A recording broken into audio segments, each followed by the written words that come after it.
OCA Media Sports is proud to bring you this exciting Oregon Panther football game. Tonight, live from Panther Stadium, the Panthers host the Madison West Regents in the first game of the season. We'll be right back with the start of tonight's game after these messages. Funding for this broadcast is brought to you by our generous sponsors. One Community Bank, a proud sponsor of youth athletics. Visit www.onecommunity.bank to learn more about our fee-free checking account or stop in. OCB offers free cookies and popcorn on Fridays and Saturdays. One Community Bank, feel good banking. Member FDIC equal housing lender. The Village of Oregon, a great place to live, work, and play. The Oregon Athletic Booster Club. Please consider being a part of your athlete's success and become a booster today. Torhorst Insurance, your local insurance agency since 1978. Firefly gift cards for referrals. The Oregon Chamber of Commerce, promoting, informing, connecting, and advocating for local businesses and the Oregon community. The Oregon School District, actively building competency, character, culture, and community. J.L. Richards, providing fresh meats, deli salads, seafood, and quality Wisconsin cheese for over 25 years. Try a delicious hot lunch or dinner or enjoy our Friday fish fry. Catering is available throughout Dane County. And Logo Promotions, helping businesses and schools promote and advertise their organization through apparel. With over 100 years of staff experience, exceptional personal service, and quick turn times, we have been serving the Madison and surrounding areas since 2013. Leverage Logo Promotions for all your screen printing and embroidery needs.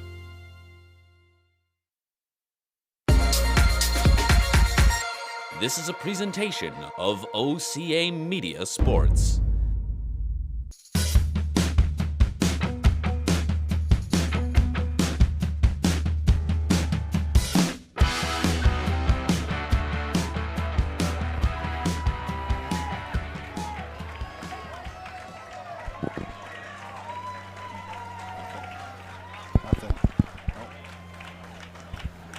Hello and welcome to another exciting Panther football game. Hello everybody, I'm Kean McCauley along with Eric Rogers here tonight at Panthers Stadium.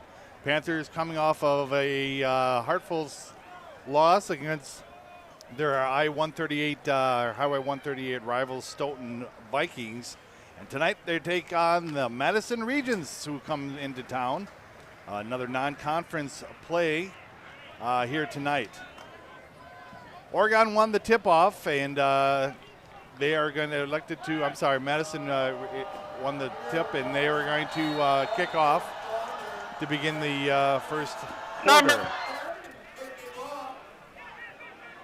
All the way back to the 10-yard line. He's up to the 20, 25, 30. He's got a head of steam all the way up to the 38. And that's going to be number 8. I believe it's number 11 for Oregon, Amir Warren. Making that run back. Apologize, we got a lot of new people here tonight, Eric. Brand new team here for Coach Kissling. Hey, it wouldn't be another season of football if we didn't have not only new teams and players we're trying to get the rosters correct for, but you bring in a new announcer to this game tonight. Yeah. So, I mean, it's all new here. New announcer, and as we talk about things, new conference. So they got the Badger Large and the Badger Small now. So a lot of things to get to. Here's Warren, still on his feet. He's going to take it to the house. Extra speed there to the 10, to the 5. Touchdown, Oregon. Just like that. And the Panthers bank another 6 points to the One Community Bank scoreboard. One Community Bank, feel good banking. Lamir Warren, there's that wing back. I was just going to say before we even got this game started about the three-headed attack that Oregon has on the ground, and Amir Warren gets one seal block onto that right side, and he's off to the races, and the speed does the rest.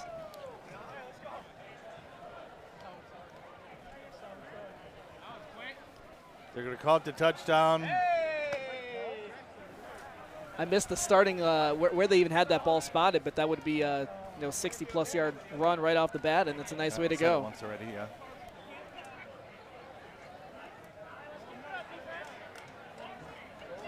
Not sure what the referees were talking about, if there's going to be some extra celebration pinned on to the kickoff. But right now we've got Joe Raymer in to attempt the point after. It is down, it is up, and it is good. 11:43 left to play in the first quarter, and the Oregon Panthers draw first blood. And another point put on the Oregon Community Bank scoreboard. One Community Bank. You got to feel good banking. Well, Kean, in that week 1 loss to Stoughton, Oregon had 227 rushing yards on the ground, and so it looks like they're on pace for another one of those types of games, which has kind of been Oregon's MO for a number of years here. But Dan Kissling has got this squad ready to go for week 2. And I didn't get a chance to see that game, but it looks like it was the last possession that, 27-21 was the final score. So to me, it was the last possession, the last score that put them over the edge. And I was talking to Coach Kissling before the game, and he was saying, what Stoughton did in that one that was really good was between the 20s, Stoughton was kind of putting in some of the guys that maybe don't get as much playing time, and then when it came to crunch time in the 20s, the red zone, then it became time to, all right, put in the big guys, put in the guys who have all the experience. They're well rested now and do that thing. So it was a nice game plan for Stoughton. Oregon nearly pulled that one out, so trying to make up for a week 1 loss here tonight. The ironic thing is that the Stoughton Vikings, even though they're right down the road here, so they're going to assess this penalty another 5 or 10 yards onto Oregon. I believe it was for excessive celebration. But 15 yards, it looks like.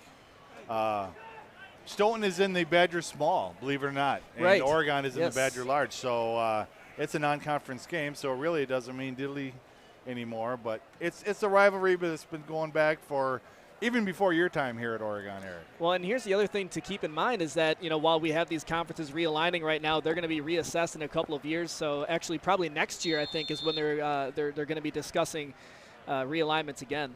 There's Raymer with the kick, high end over end kick, taken at the 25. He looks to turn it inside, breaks a couple of tackles, and then brought down by the pride of the Panthers. It'll be 1st and 10 just outside the 40-yard line. And I'm going to be very happy here, Keon, to jump in with names, because now that I have a roster, it's just one of those things with football season, and it's been an interesting year and a half. And not being able to know who's on the team, who wants to play football, who doesn't, what the COVID has done for some of these teams, and so Jayton Warfield on the carry there on the up back. So there we go. We do have rosters. So number 5 is a quarterback in the shotgun. 2 running backs in the backfield. Hand off to number 2. He'll take it to the left side, cut back to the right. Taken down by Oregon. Let's see who's under that tackle there. Number 54, Ryan Peth, the senior linebacker for the Panthers. But a gain of 7 on the play. Yeah, so number 5 in whites, Danny Karofsky. So he's a senior quarterback here for the Regents, and he wore number 14 on the roster according to last week's roster. I didn't see the game to see which number he was, but prior to that he was number 14, so a new number this year and this week for number 5, Karofsky. Quarterback keeper, and he will pick up the first down, but hit hard there by Peth again. No, excuse me, number 44, Cooper King. Cooper King having a very good finish to his last season. And now a big leader for the Oregon Panthers. Now here's something I want to make sure we mention here throughout this game, and that's both of these teams have great defenses. Last week, both these teams forced 3 turnovers. Oregon forced 2 fumbles and an interception.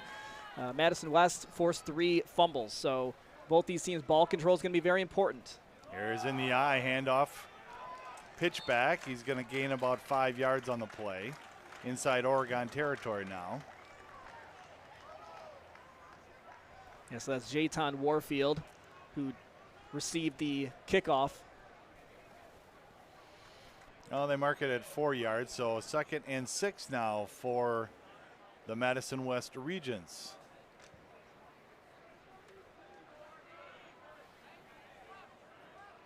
Three wide receivers set for the Regents. Single back. Quarterback in the shotgun. Quarterback keeper tries to get around to the outside. He does. He's got room. Cuts it back and taken down there by number 23 for Oregon, Austin Saunders. Yeah, Saunders got to be a little careful with that takedown, taking the quarterback down by his helmet, but no flag on that one, so moving the chains are the Regents. Oregon's defense looks to be stout here.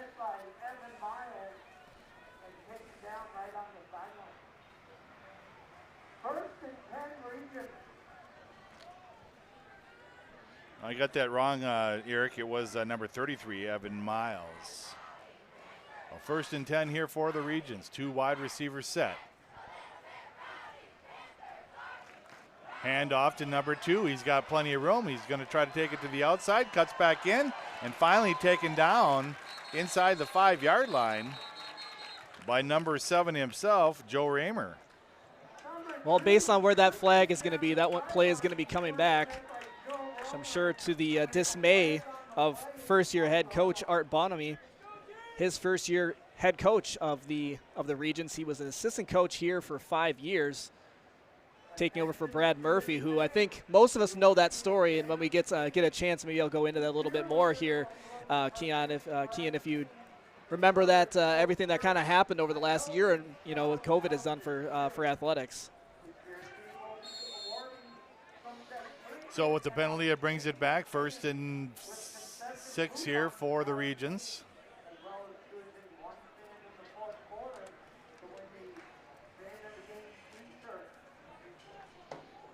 Halfway through the first quarter, Oregon leads 7-0. Single back. Handoff. Plenty of room. And finally inside the 15-yard line. Well, the defense dialed up a run blitz on that one, but slipped right past the running back, and Warfield took it up for positive yardage and moved the chains. Andrew Jika on that tackle.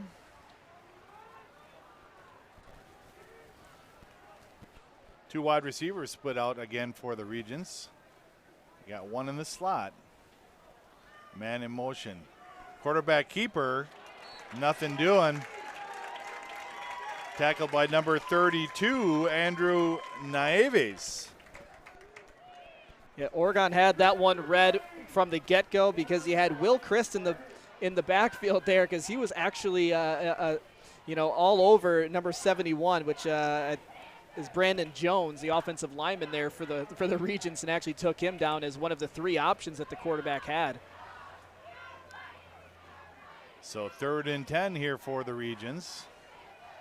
They just make it back to this line of scrimmage.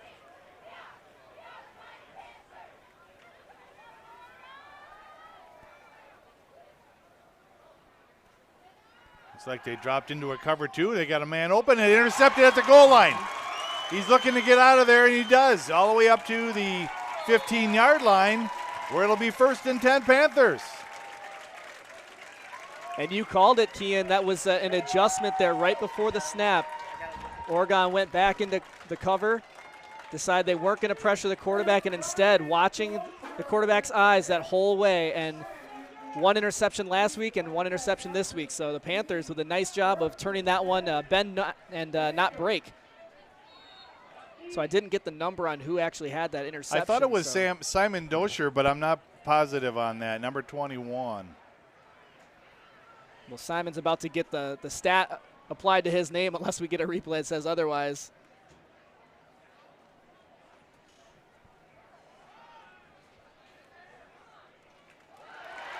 Here he goes again, number 8, Teague Zudi.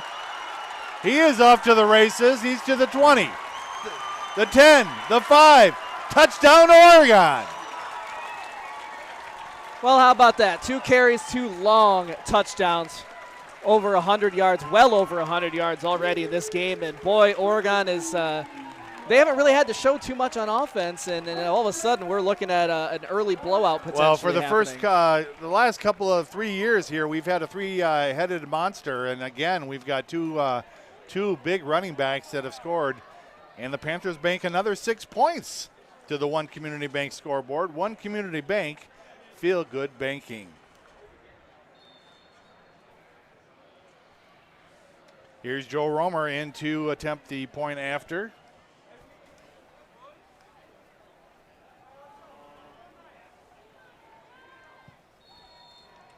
Off to the left, but it is through the uprights and good. 7 minutes left to play in the first quarter. And the Oregon Panthers go ahead 14-0.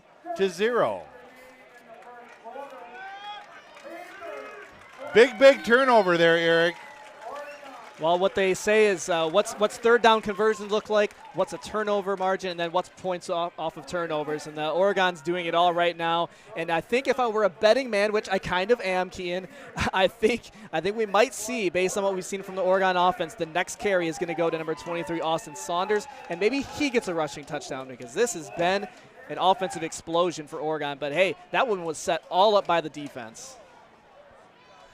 The other thing you got to remember, too, Eric, is once we start running, and guess what? We're going to throw it out there, too. We've got some arm under Kesnick and the other quarterbacks as well, and you know we're going to air it out at some time. Yeah, and that's the beauty of it. Yeah, Oregon had a good rushing night last week against Stoughton, but all of their touchdowns came through the air, so that was another testament to, as you said, Kian, and that's setting up everything that happens through the air is on the ground.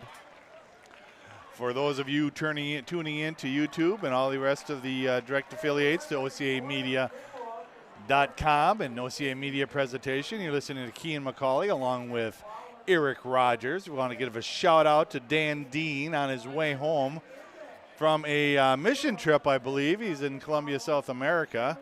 He said it was a mission trip. I don't know. Maybe other shenanigans. You got some vacation days to burn? I don't know. Yeah, maybe. Yeah, that could be. Maybe procuring some fireworks for his annual festivities.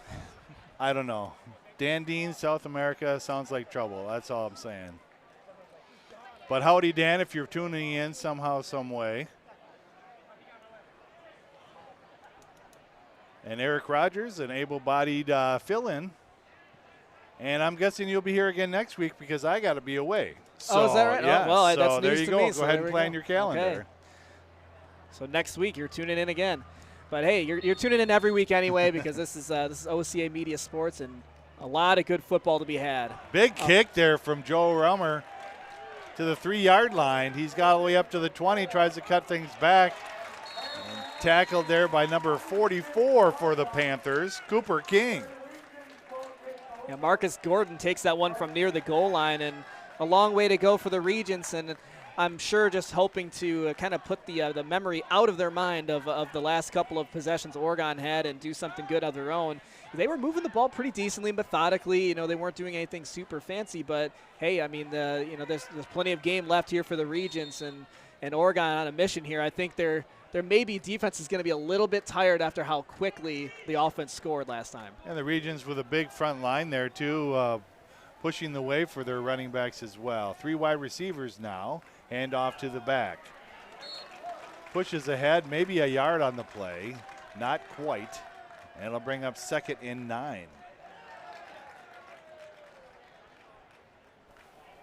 And Oregon been in that 4-man front and then basically the 4-4 for most of this game so far. And you got the one deep safety, but kind of cheating up on the play on that one. So they had that one well covered. So we'll see what they come up with on 2nd and 9.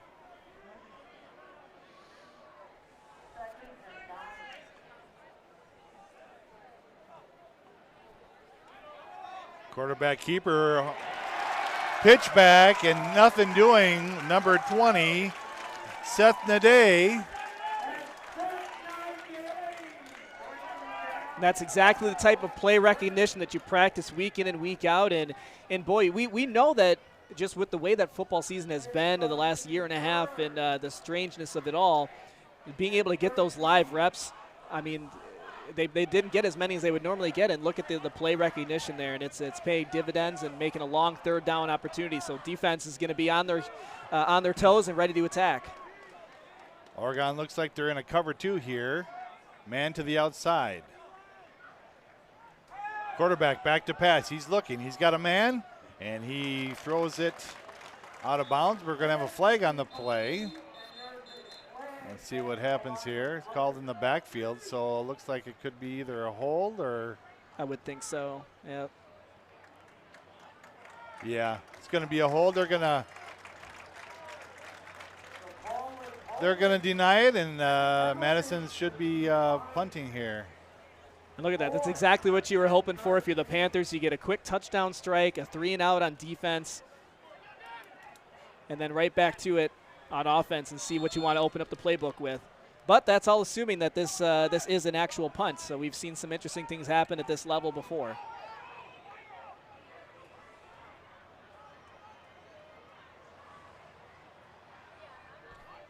And Warfield's directing traffic for protection here. High snap. High kick. Takes a single bounce, and he'll get away from it. It's going to drop dead here at the 33-yard line. It'll be 1st and 10 Panthers. So pretty good field position here, Eric, for their third stanza on offense.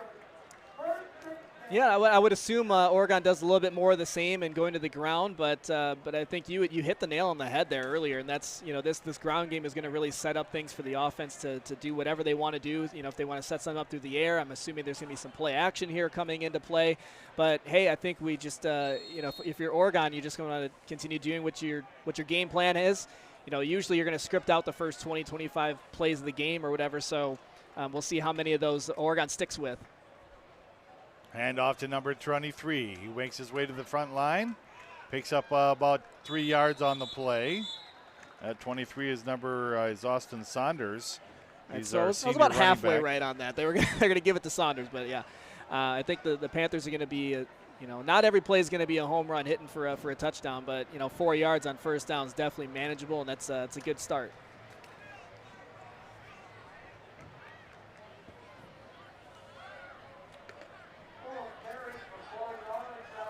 So they gave him 4.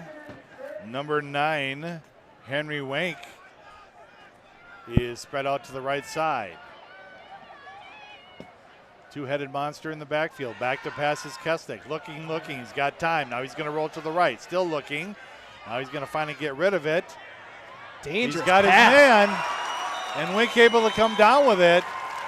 A big catch there. He did have about a foot and a half on his man. I can't believe he threw that ball, to be honest with you. I thought that was a broken play. Yeah. I was watching that develop all the way, and the Regents had that one pretty well covered. I thought he was throwing it out of bounds, to be honest with you, Eric. When your defender falls down in the process, I suppose that helps. Still 4:19 left to play in the first quarter. Oregon inside the Madison Regent territory. That goes down for about 30 yards, so nice little gain on what we thought might be a throwaway. From the 36.5. Here's Kesnick under center. Hard count. Handoff. Warren.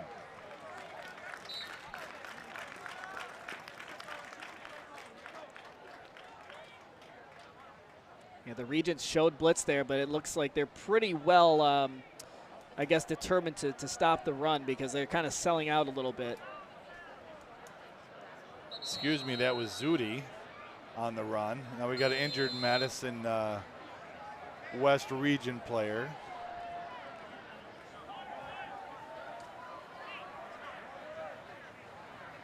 Hey, OCA Media would like to thank our sponsors for making this broadcast possible.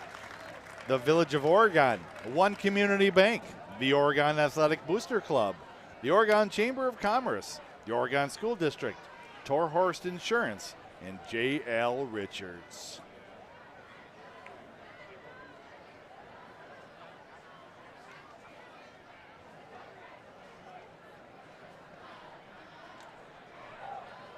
Well, you got to love getting out here on a Thursday night. I'm used to saying Friday nights, but hey, this is 6 days between games for the Panthers and for both these teams actually. But some nice weather to start off the season, and usually you get that humidity and it's you got the blazing sun. But luckily for this game, you got the sun is behind some clouds. Oh yeah, it's a balmy 81 here though, and there is a little bit of humidity. The corn's still growing, but yeah, a beautiful night for football here in Wisconsin. And early in the season, I mean, this is a second game, and it's only August 26th, Eric. And you know what? I actually I wanted to throw this out there. This is just a little nugget for those people who are in tune with the Oregon community. We're getting a Culver's. We're getting a Culver's. So this is news to me. I saw this on the OCA Media Facebook page. We're getting a Culver's. I think Paul requested it, and that's well, if that all enough. it took was Paul to make that, why did he not make that call sooner? Yeah, that was enough. Thank you, Paul. We appreciate that. Kesting hands off to Zudi once again. He'll pick up the first down. Well, there's speculation of where it's going to go to. Somebody has said where it's going to go. The old. With that restaurant that was over there. What was it called? The Waterfall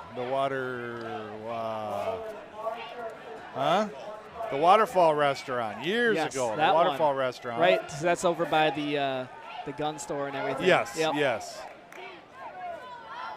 But somebody said that the Quick Trip was going to move over there and the Culver's was going to go where the Quick Trip is. So who knows? Here's a reverse. 23. He's going to take it to the house. Touchdown, Oregon! 23, Austin Saunders.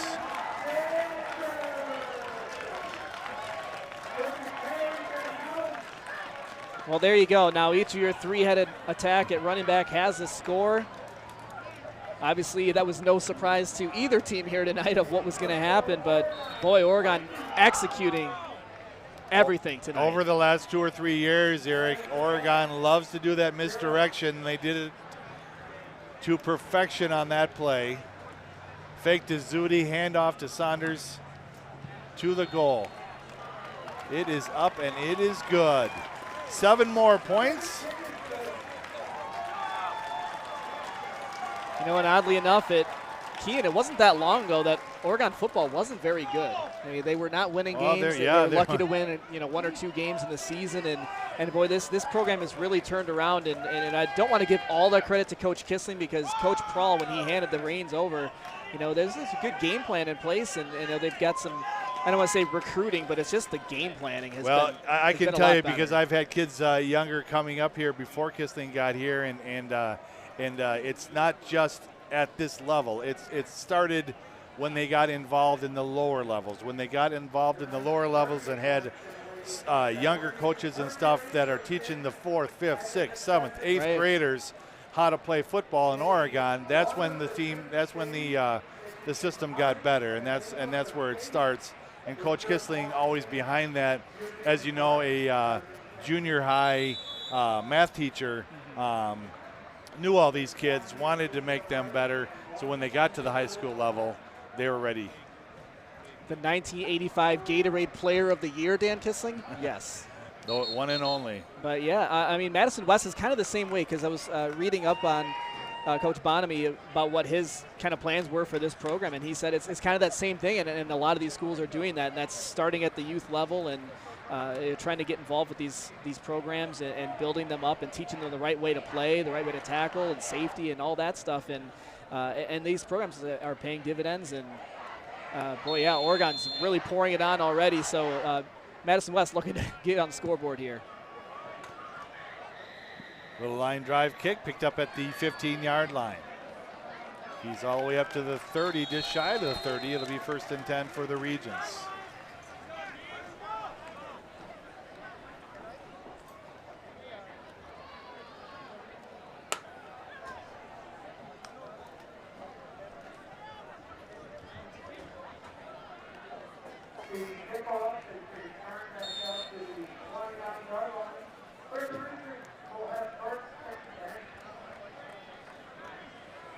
The Regents spread things once again. 2 wide receivers set.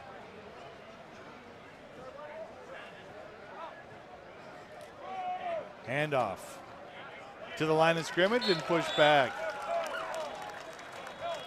Yeah, and that's not an easy play to recognize because you have 2 split backs in the backfield, the Regents did, and they crisscross at the last second, and that misdirection sometimes can get you confused about who's covering which zone or who's covering which man, and sure enough, Oregon up to the task on that one for a minimal gain. 2nd and 8 here for the Regents. Oregon showing a mad coverage. 3 linebackers. Back to pass. And over the outstretched fingertips of number 11 for the Regents. It'll bring up a big third down.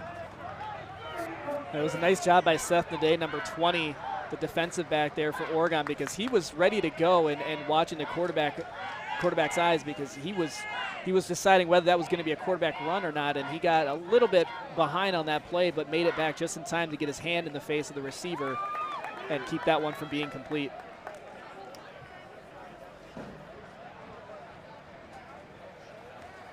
Quarterback with the play from the sidelines, taking a lot of time on this clock. Big third down play here. See if Oregon can turn it over on downs. Split backs once again in the and a pitch to number 19, but wrapped up by the foot and then finally taken down there by number 32 for the Panthers, Andrew Naves. And Larry Pender, the ball carrier, was swallowed up as soon as he got that ball. So again, another one of those just stout defensive stands by Oregon, and the last couple of possessions have been 3 and outs or near 3 and outs for the Panthers. And boy, this defense is really shorn up since that first possession where the Regents marched almost all the way down the field before the turnover. A little hesitation whether or not they were going to punt or not, and now here's a low snap. A big kick though. They're going to let it bounce. It'll go inside the 25-yard line at the 24. Oregon will take over first and 10. 1:03 left to play in the first quarter. And now it seems like both of these, well, I don't want to say both the defenses, but certainly Oregon's defense has settled into this one, and they've figured out, what are some of the tendencies that we're seeing from the Regents, the play recognitions, gap coverage, and the Regents are still a little bit trying to figure out what Oregon's doing because they really haven't run that many plays, and so there's just based on what you're seeing on film, and there's not a lot of film yet this early in the season. Well, the Regents are going to call a timeout and talk about this. They don't want to get down by very much more here so they could come back. So Coach Kissling talking to his offense. The interesting part about the way that conferences have aligned this year is, technically you're supposed to get one crossover non-conference game on the schedule, and as we kind of alluded to a little bit, Oregon has started off the season with 2 of them because Stoughton, which used to be in the same conference, is now the Badger Small, where Oregon is the Badger Large. And so that counts as 2 non-conference games here, which could theoretically hurt Oregon when it comes down to the seedings for playoffs, because if they don't have a good conference record or winning conference record, then you're kind of shooting yourself in the foot. But the scheduling is what it is, because really this looks like the game schedule, if I'm not mistaken, that it was supposed to be last fall. Yeah. But the other thing you can look at, too, is that these are confidence boosters. Both these games, like you talked about, the offense and the defense of the loss to Stoughton last week, and then tonight's first quarter to begin with here, big confidence boosters here for the Panthers. Handoff, trying to get outside, is number 11. Swung outside, and out of bounds is Amir Warren. Yeah, that's a good stretch play, and also nice job by number 64. You've seen some of these lead blocks, and to not have that just that recognition of the play, because sometimes you just want to grab a jersey, and there's nothing more frustrating to a ball carrier than having a nice play wiped out by a little bit of a jersey grab.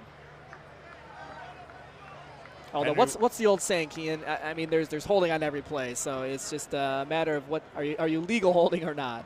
Here's Zudi. He's got the first down and a couple more.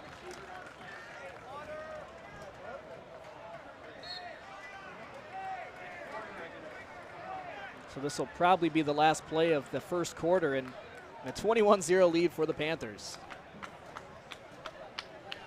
Yep, and that's going to do it here for the first quarter at Panther Stadium. Oregon 21, Madison Regents 0. You're watching a presentation of OCA Media Sports.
Here comes Kestnick under center. Handoff to 23, couldn't get to the outside. Austin Saunders didn't have a chance, but it's second down. Looks like no gain on the play. Well, I do want to take a moment for those watching our broadcast. Funding for this broadcast brought to you by our generous sponsors, the Village of Oregon, a great place to live, work, and play. One Community Bank, a proud supporter of youth athletics. Visit onecommunity.bank to learn more about our fee-free checking account or stop in. Oregon in a wingback formation right now. There's the reversed, but he left it on the floor. Warren didn't have it to begin with. Yeah, it looked like he slipped on that play too. Yeah. So that is going to be a turnover. And the Oregon defense back on the field. So there you go, one turnover apiece for both teams in this game. And now the Regents in the best field position they've had all night. And you got to think they're probably, all right, we score here, we're back in this thing. A little positive momentum, and it just takes one momentum move for something like that to happen. So we'll see what they come out with. The Regents with two wide receiver set once again. Got a man in the slot on the near side, I-back formation. Number 5 in the pistol. Handoff, big number 15. Hits the line of scrimmage and just keeps pushing. Gain of 5 or 6 on the play. Just underway in the second quarter. Kean McCauley along with Eric Rogers on this 26th day of August, 2021, Oregon Panthers Stadium.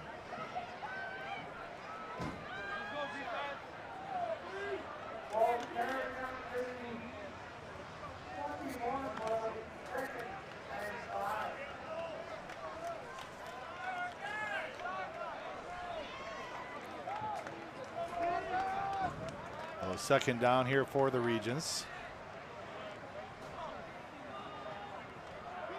Quarterback keeper gets around to the right tackle, gets the first down.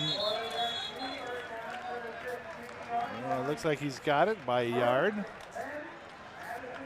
Yeah, that was actually a really nice play by the quarterback to take that one and run off to the right side, because you had Joe Romer, he was coming off the left side, and you had the other defensive back, or the corner, was playing very far off of his receiver, so he really had that option, was to go off and run and pick up the first down with his legs, and that'll move the chains, and that's all you're really looking to do at this point. You don't have to score a home run on every play. So here we are now, 1st and 10.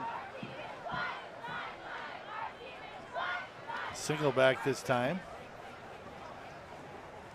Handoff once again to number 7. Twisting and turning the night away. He'll pick up about 8 yards on the play, make it 7. And bring up a second down.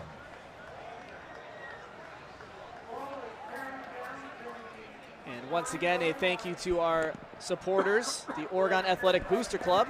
I want to please consider being a part of your athlete's success and become a booster today. Also, Toro Horse Insurance, your local insurance agency since 1978. Firefly gift cards for referrals, so you'll want to do that. And now we return back to game action. Kian. 2nd and 4 here for the Regents. Handoff. Still moving his legs. This is going to be a little bit short of the first down. Initially stopped at the line of scrimmage, and he just kept churning. A couple of brothers there, I would assume, in the backfield, because number 7, who had the ball the last time, was Kevin Gordon, and now it's Marcus Gordon with the carry, and very close on this one, so we'll see. I would think this is 4-down territory, probably, regardless, if I'm seeing how a coach likes to play this game for the Regents. Something tells me he's got an aggressive streak in him.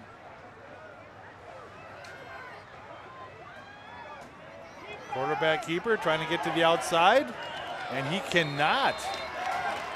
And there's a flag at the end of the play. Well, Korovsky took that ball and nearly got into the end zone. Now we've got a player down.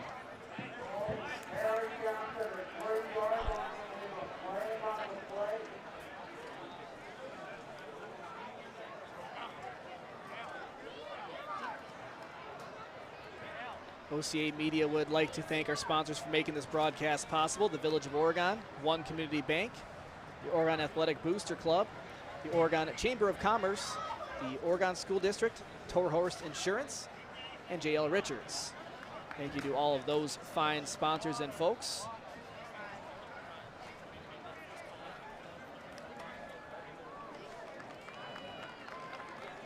As this player is being attended to, let's take another moment here to thank the sponsors and go a little bit more in detail. The Oregon Chamber of Commerce promoting, informing, connecting, and advocating for local businesses and the Oregon community.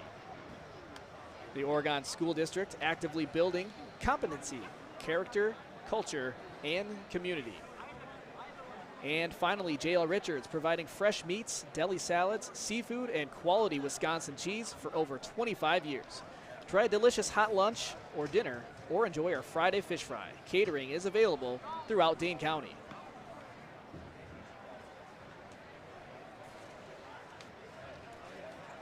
And Logo Promotions, helping businesses and schools promote and advertise their organization through apparel with over 100 years of staff experience, exceptional personal service, and quick turn times.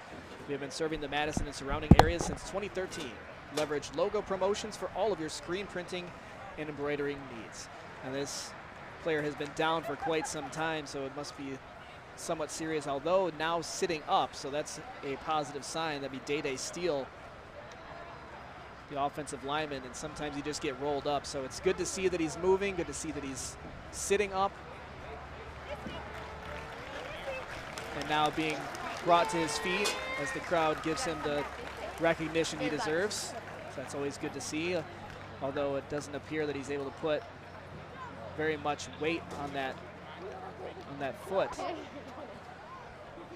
So that does slow some of the momentum that the Regents were gaining, and looks like on that play that Karofsky didn't quite get around the edge to pick up that first down, and they are moving the sticks back to about a 3rd and 11. So I think there was a penalty on that play. Yeah, I'm guessing they're going to call a hold on that play there. Yeah, I didn't get to see what that was, the initial signal was, because we were attending to the player. So a promising opportunity squandered potentially, and now I think they're going to, so it's going to be a 3rd and 11.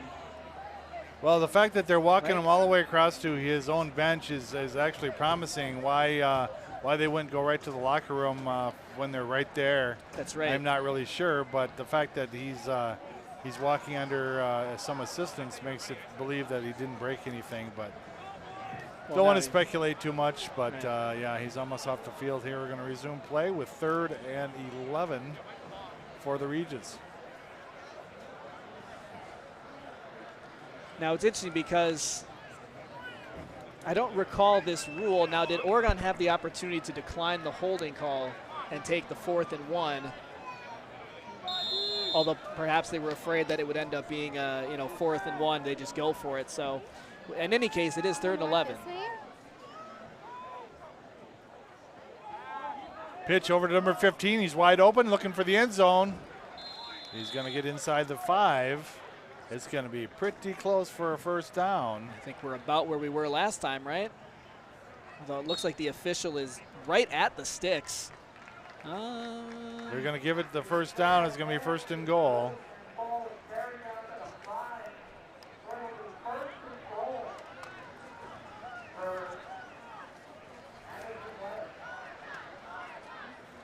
.8:14 left to play in the first half here at Oregon Panther Stadium. Oregon leading this match 21-0. Madison West trying to get on the scoreboard. Taking a lot of time. Finally in number 2. Gets the handoff, but pushed back. Maybe a yard on the play. Yeah, Marcus Gordon on the carry, so he didn't get very much, if anything. And so that's another nice stop by the Oregon defense. And, if I'm Coach Kissling, and I'm sure he's talking to his guys during that timeout and saying, the injury timeout, regardless of why we're here talking, we have this opportunity to chat. hey, this started with a fumble on that reverse that Oregon was trying to go offensively. They slipped, dropped the ball, and now it turned over. So Regents trying to capitalize on the turnover, whereas Oregon is trying to say, hey, mistakes that we made last week, we're not making them again. So hold tight here. 3 wide receivers, 2 running backs. Quarterback keeper, he'll take it up the middle. Touchdown, Madison West. They spread him out, Eric, and he was able to go right down the middle. Not even touched till he got into the end zone. Well, Karofsky breaks the shutout. And so the Regents capitalize on the turnover, getting 6. So that's exactly what the Regents were looking for, despite the injury to their offensive lineman. So now Oregon's going to have that chance to answer offensively, and we'll see what they come out with on that end of things. But the Regents could be right back in this game. They didn't stop defensively to really shore that up. So they're going for 2 here, being down by 3 touchdowns. Quarterback keeper once again, he's going to make it. Yep. Number 5 with a 2-point conversion. 6:58 left to play in the first half. It's the Oregon Panthers 21 and the Madison Regents 8. Yeah, Danny Karofsky's done a nice job calling his own number there inside the 5-yard line, and just did the same play pretty much the second time to pick up the extra 2 points. So now it's 21-8 and make this game a little bit more manageable. But you know, I think that's something we've seen quite a bit at this level of football is, you know, hey, just go for it on 2-point conversion. You know, the statistics kind of say that it'll even out. You go for it, and sometimes you miss the extra points anyway. So now Oregon going to be looking for an answer offensively. But I think, you know, they've been doing a nice job just kind of mixing things up with the running attack and looking to make up for the mistake they made last time with the turnover. So ball security going to be key here throughout the rest of this game, but I still feel like Oregon has this one under control. Plenty of football left to play, though. Well, here's the Regents with their second kickoff of the night. Back to receive number 11, Amir Warren. And is that Saunders on the right side there, Eric? It looks, I see the 3, it's a 34. So looking at Cameron Hall, also back there. No, I see, yeah. 23. I see, yeah, back there in the corner. Yeah, that does 23. appear to be Saunders. My glasses don't zoom in that far. And we get a whistle. Hey, offside. They're going to push him back. It was Saunders.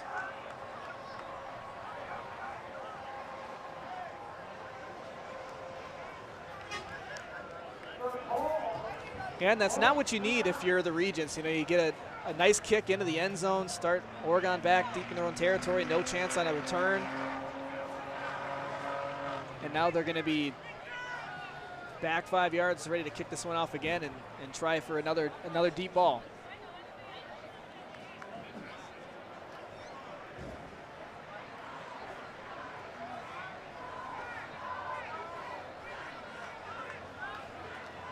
Yeah, so Warren and Saunders back deep to return this one for the Panthers.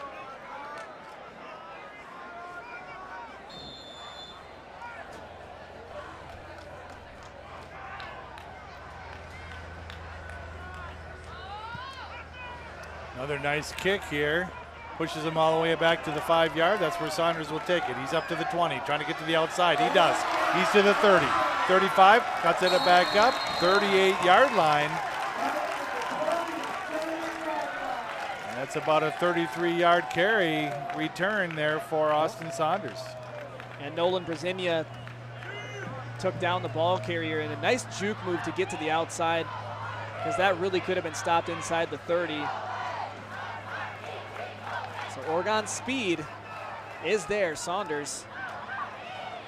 Henry Wink lines up to the left side. Zudi in the backfield. And Zudi hasn't touched the ball in a little bit, so here he goes. Pitch over to Zudi.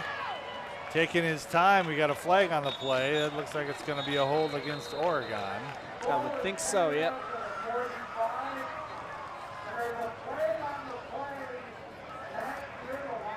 It's been a relatively clean game in that first quarter. We've seen some flags here in the second.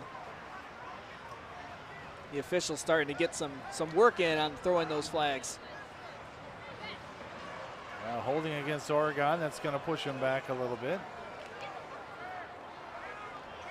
So instead of 1st and 10, it's going to be 1st and 20. Spot foul. And now one thing I don't think we've touched on here yet, Kean, and that is that these teams have never met before. So I searched back in the archives as far as I could go. I realize they've been in different conferences for as long as I've known, but not including any playoff matchups, any sort of strange season type scheduling. Yeah, always been These in teams different have never divisions. played. Yeah, always been in other divisions. Here's the handoff to Warren. Tries to get to the outside. He makes one illusion from the tackle, but then taken down. It's up about 7 yards on the play. Now Warren, that was a nice awareness on that play, because as he was about to be tackled, he switched that ball from his left arm to his right, and he was about to be tackled from behind by Marcus Gordon, and I'm sure Gordon was looking to punch that thing out of there, as they teach you as a defensive back. So not a big pickup, but some positive things to take away from that carry. Saunders in the slot this time, along with Warren. Warren in motion. Back to pass. Kesnick looking. He's got his man. He's got his man, and he's got it caught. Henry Wick with another big first down for the Oregon Panthers. Well, a big play there, and the defensive back, all he had to do was look up or put his hand up, because that ball was actually underthrown a little bit for how fast the receiver was running. But a big pickup for the Panthers. Yeah, the defender didn't even know where he went there, Eric. He had about 5 or 8 yards on his man before the ball even got there. Well, luckily for the fact that it was underthrown, he had an opportunity, but nice job of Oregon to capitalize. Hand off to Zudi. Gain of 1. 5:25 left in the first half. And Drew Kessenich, let's make sure we give him some props for throwing that ball, because on a night where you've run the ball a lot, you have an open receiver, sometimes it's easy to miss the easy ones. So a nice job to connect with the receiver. Listed at 165, number 10 is the quarterback for your Oregon Panthers, and able to get enough arm under that one to complete it and pick up a big first down. 2nd and 9 here for the Panthers. Big number 82 in the tight end position on the outside. Charlie DeGuano. Pitch back. Just couldn't get things started there is Warren. Zudi in the backfield. He'll lose 2-3 yards on the play. You know who's been busy tonight for the Regents is Marcus Gordon. Not only is he's returning kicks, he's on every play, it seems like, when you're talking about tackling a player. So big props to number 2 for the Regents, putting in his effort here tonight.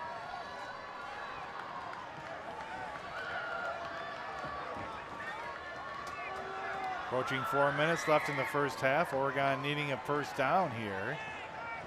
A long ways to go, a 3rd and 13. Taking a lot of time here now. Now it looks like they're going to have to call a timeout. The back judge is already counting, coming to the line of scrimmage. Let's see what they're going to call. Well, they're going to get it off. It's a misdirection play again to Saunders. He's on his legs and he's in the end zone. Austin Saunders, I never thought for a moment they were going to get that play away, Eric. And that good old misdirection, fake to Zudi. Austin Saunders comes around to the outside, and he's able to take it to the house for 6 more points. And the Panthers bank another one to the Oregon Community Bank scoreboard. Well, you're absolutely right, Kean. You start thinking about the clock is running down. A lot of times when you try to rush a play to get the snap off, it's not going anywhere. I'm wondering if Coach Kissling just said, hey, we got to get this thing going because I called a really good play and felt really good about it. And sure enough, the misdirection leads to 6. And there's Raymer up and good. He's 4 for 4 tonight. So there's 28 points at the Panthers Bank, another 28 points to the One Community Bank scoreboard. One Community Bank, feel good banking. Well, 3:48 left to play in the first half. Kean McCulling along with Eric Rogers here at the Oregon Panthers Stadium. And the Oregon Panthers leading the Madison Regents 28-8.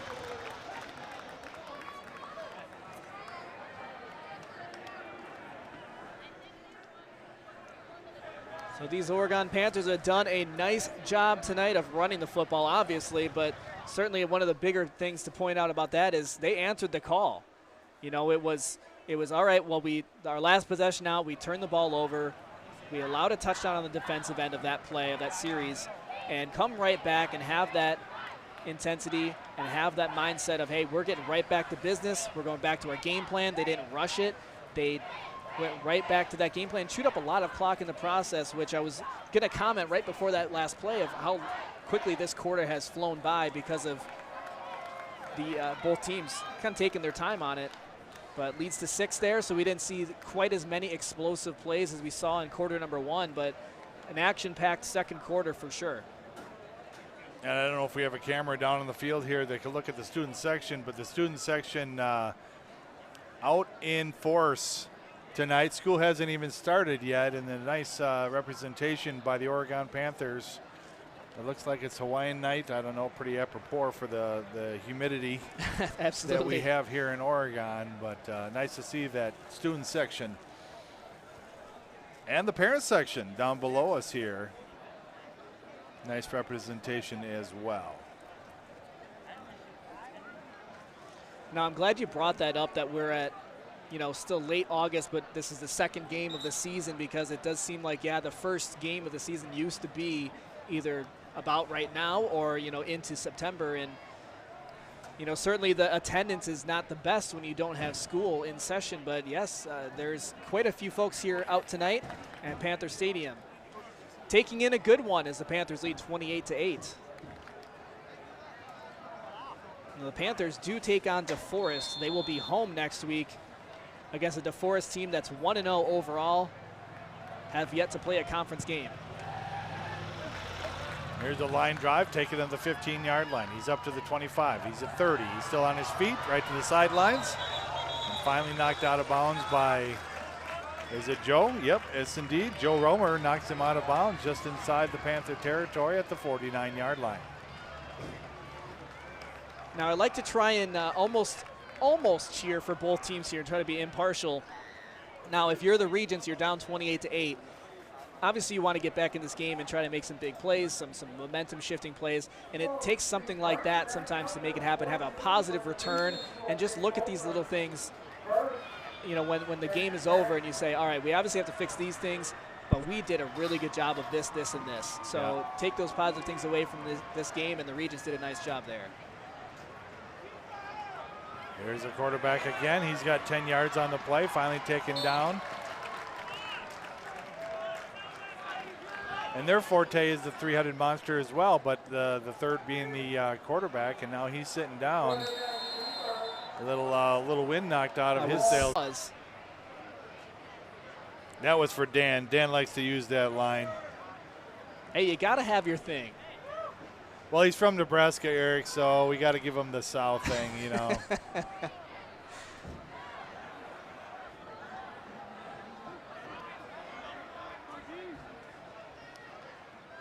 3:01 left to play in the half. Quarterback keeper around the right tackle. He's still on his feet, then gets knocked down. But another first down. And as soon as they move the sticks, that clock will start over again. And Karofsky's called his number plenty of times tonight, and he's going to be a little bit upset with himself when he looks back on that one, because that was a shoestring tackle that saved him from gaining a handful of more yards and maybe even a score if he could have made one guy miss. I don't understand why they're not starting that clock. That should have started as soon as they moved those lines. There it goes. In the pistol. Pitch back to 15. Yeah, that's beautiful. And stopped on the play is number 20, for Oregon, Seth Nide. Yeah, he's done a nice job tonight. Of a couple of times we've mentioned his name, and he's not a guy who's made some plays in the backfield up to this point, but he's been a nice job of recognizing, limiting the yardage gained by the offense, and so just want to make sure we give some recognition to number 20 there on the defense. So he's been playing his role tonight and playing it well. Well, 2nd and 10 now, approaching the 2-minute warning. Split way wide. That's Cho Harding. Quarterback, keeper. He'll pick up a couple of yards, but then knock back. We're going to give him 4, and we're going to have a timeout by the Madison Regents. 1:43 left to play in the first half. Kean McCauley along with Eric Rogers on this balmy night here at fabulous Oregon Panther Stadium. And of course, Kean, OCA Media would like to thank our sponsors for making this broadcast possible. The Village of Oregon, One Community Bank, the Oregon Athletic Booster Club, the Oregon Chamber of Commerce, the Oregon School District, Tor Horse Insurance, and J.L. Richards, among others. An opportunity here knocking for both of these teams. The Regents looking for an offensive answer to allowing the Oregon touchdown. Oregon wants to keep this lead to be a big 20-point lead.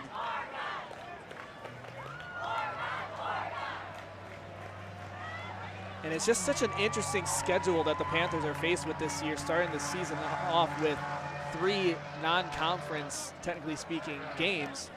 Although I think the conference realignment, did DeForest go into the Badger large? I would have to assume so. Yes, DeForest is in the large, Waunakie's in the large. Yeah. So we're all learning as we go. Exactly. This whole thing. So 3rd and 7 now here for the Regents. They've got 1 timeout left.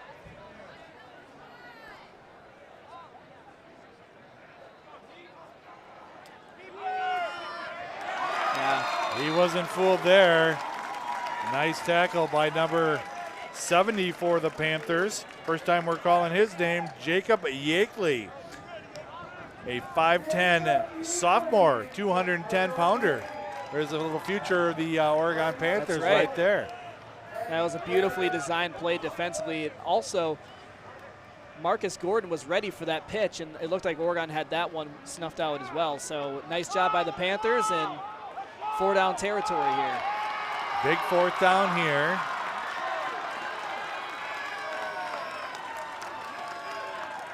Here's the snap. Oh, he overthrew it. That's a turnover on downs there. The best part about that play, Karofsky ends up on his back, and a legal hit on the quarterback at the end of the play. So now a turnover on downs, so we count that one as a turnover with 55 seconds to go before halftime. And back in the day, they'd be content to just sit on it right here, but That's I guarantee you they're not going to. I mean, we've seen so many explosive plays that even a simple run play could turn into a big score or an opportunity at least for it.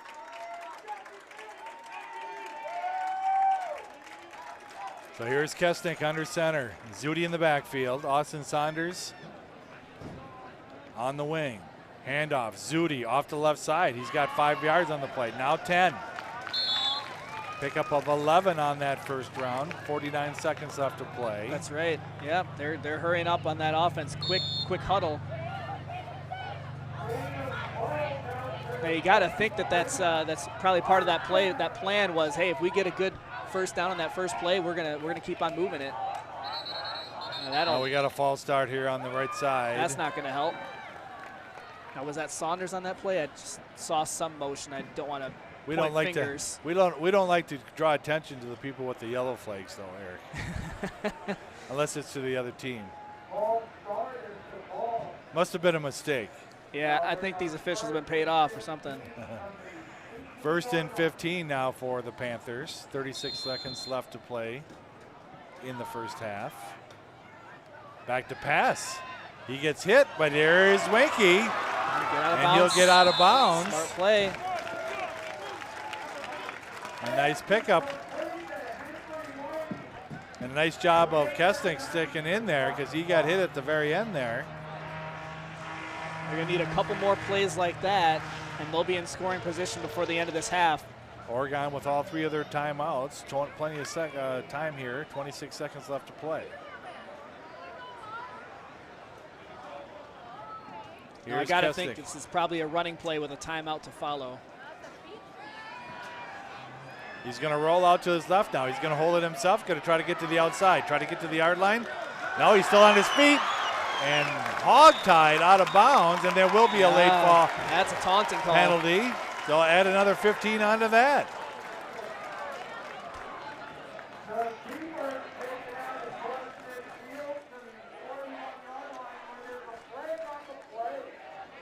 So I would assume some additional yardage here that Oregon's going to be getting on this end of this play, because it looked like you can't stand over a guy and clap at him or say anything. So I'm sure there was some choice words said there by the Regents defender, and they're not going to tolerate that.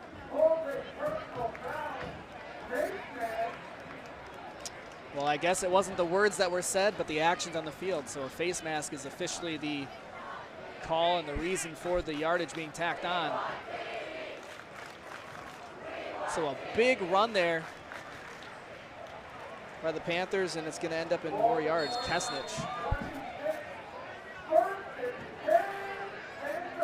So 16 seconds left to play in the first half. 28-8, the Oregon Panthers lead. They are threatening to score one more time here in the end of the first half. We got Zudi in the backfield. Austin Saunders back to pass. Now he's got room. Now he's going to step up and let it fly. Touchdown, Oregon! Amir Warren got wide open. And just like that, the Panthers score again.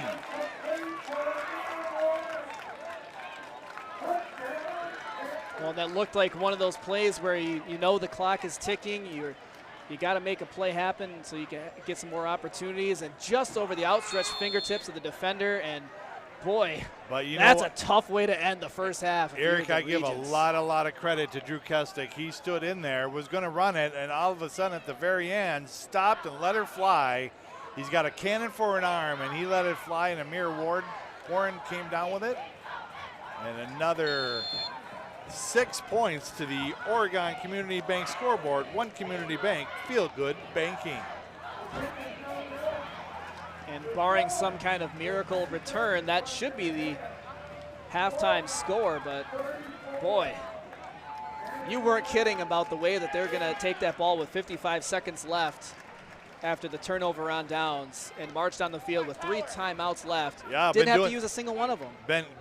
Been doing this a long time, and years ago they would have just taken a knee and let the clock run out, and not anymore. These kids are having fun. Coach Kissling is having fun along with his assistant coaches. That's right. I got to find him on the sideline, see what he's doing. Where is he jumping around yet? Not quite. Hey, a whole other half of football left to play, but you got to feel very good about the way that this Oregon team has played so far. And not that points for is an all-telling statistic of how good your team is, but boy, 34, 35 first half points, pretty good. The extra point was missed, so 34. Especially against a Madison team, which traditionally is a large school team. That's right. Well, and the other thing that I sometimes overthink when I do my analysis before the game, and that's, hey, these teams have not played each other, or they have played each other a certain number of times, but it's always a new batch of incoming kids and a new team, so you kind of throw that stuff out the window. But the fact that these two teams have never played each other and new coaching staffs is interesting to see how that turns out. And boy, the Panthers have got to feel really good about that first half. Here's a squib kick all the way to the 30-yard line. He'll pick it up and run it 8 yards. 3 seconds left to play in the first half. Nice pickup there by number 19.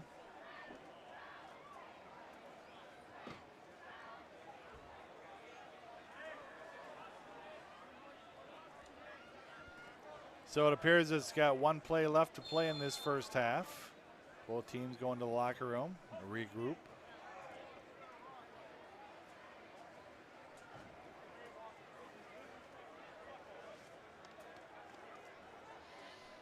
We got a nice halftime presentation coming up here. Please stay tuned, and that he will take a knee. So after 2 quarters of play, the first half is complete. It's your Oregon Panthers 34 and the Madison West Regents 8. Kean McCauley along with Eric Rogers, and you're watching a presentation of OCA Media Sports.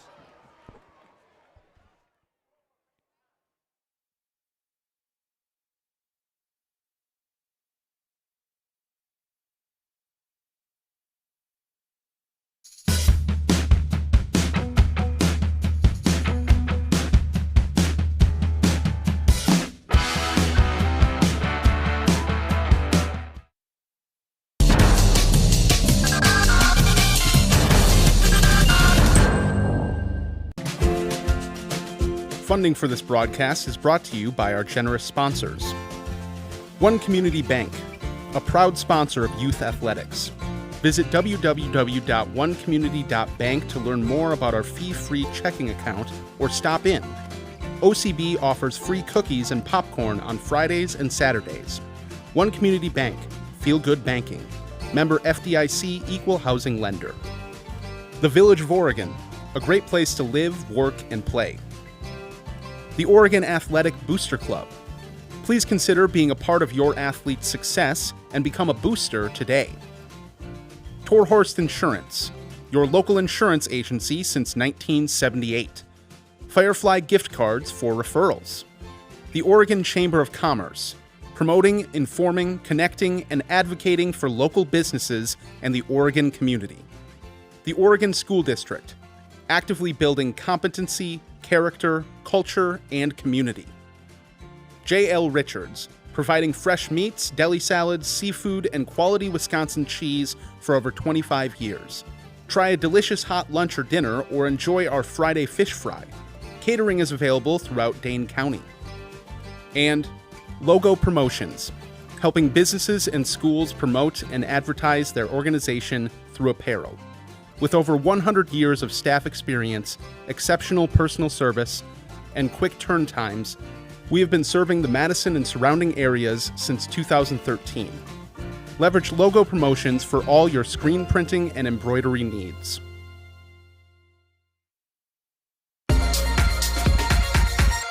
This is a presentation of OCA Media Sports.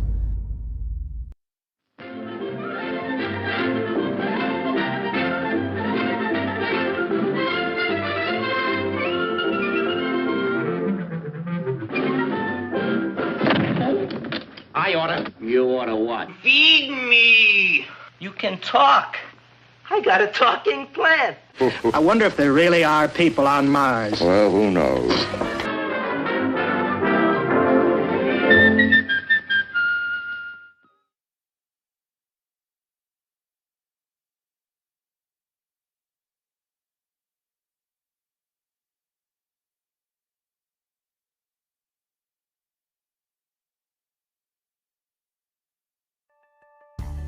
We're going to talk about hand washing today. We do it every day, but are you sure you're doing it right?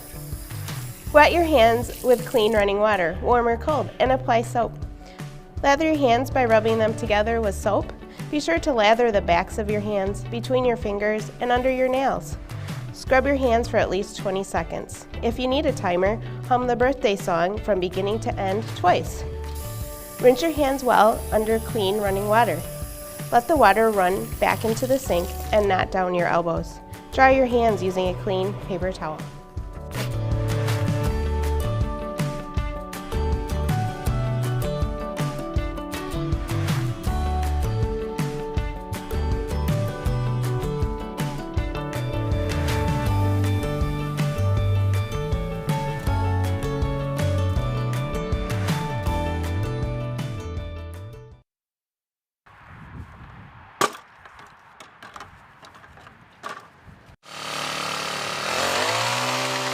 Hi, I'm Ron Demenska. I'm the Oregon High School groundskeeper and also the mechanic for the district.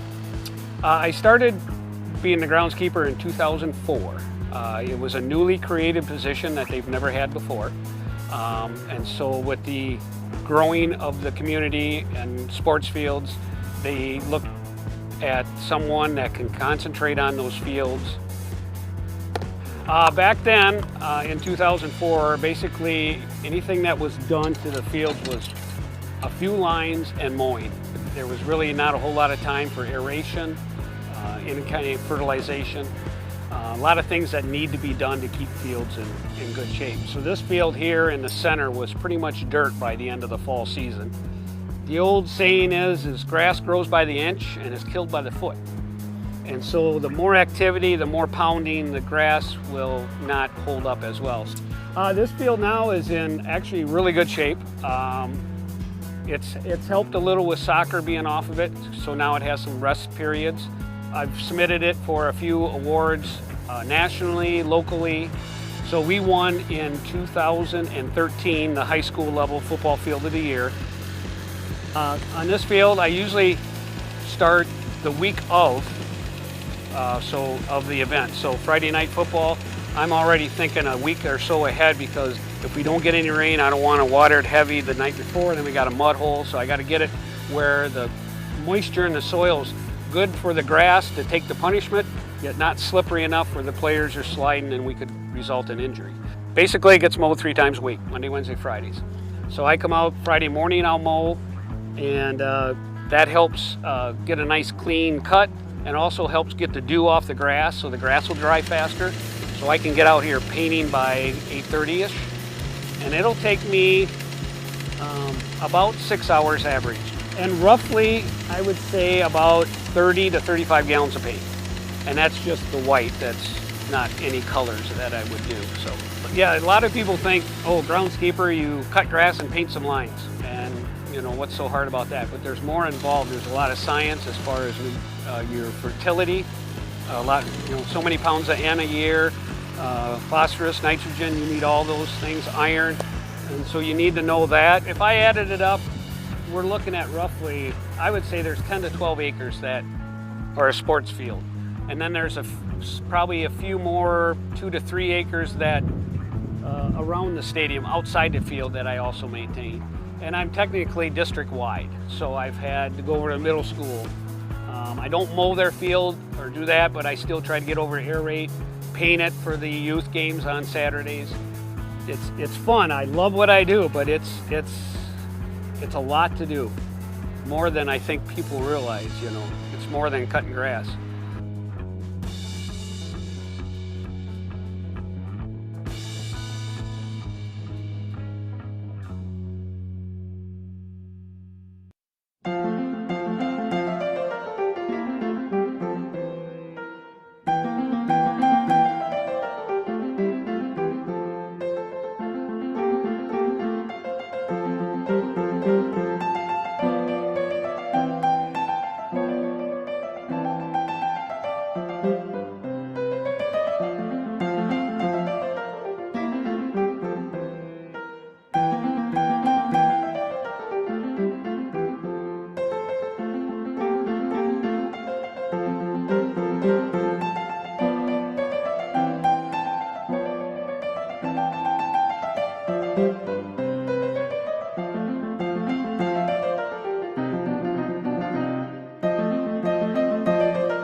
hydration station.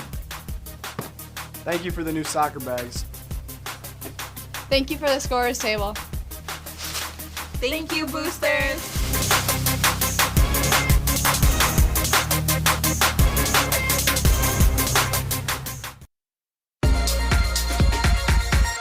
This is a presentation of OCA Media Sports.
And welcome back to the second half action. We've got a few stats here for you, brought to you by Ron Novinska.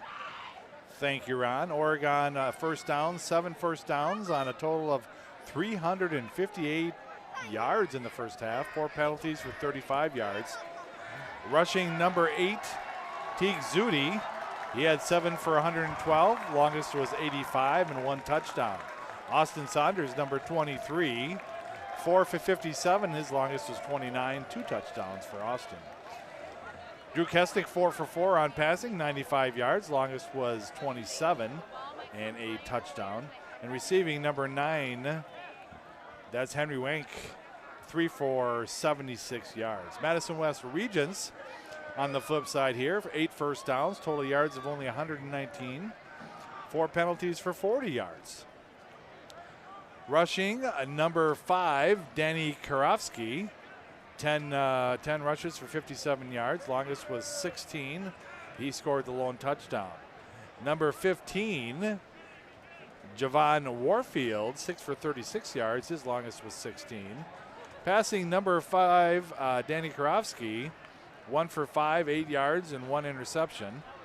And receiving there for the Madison Regents, number 12, Cho Harding, 1 reception for 8 yards.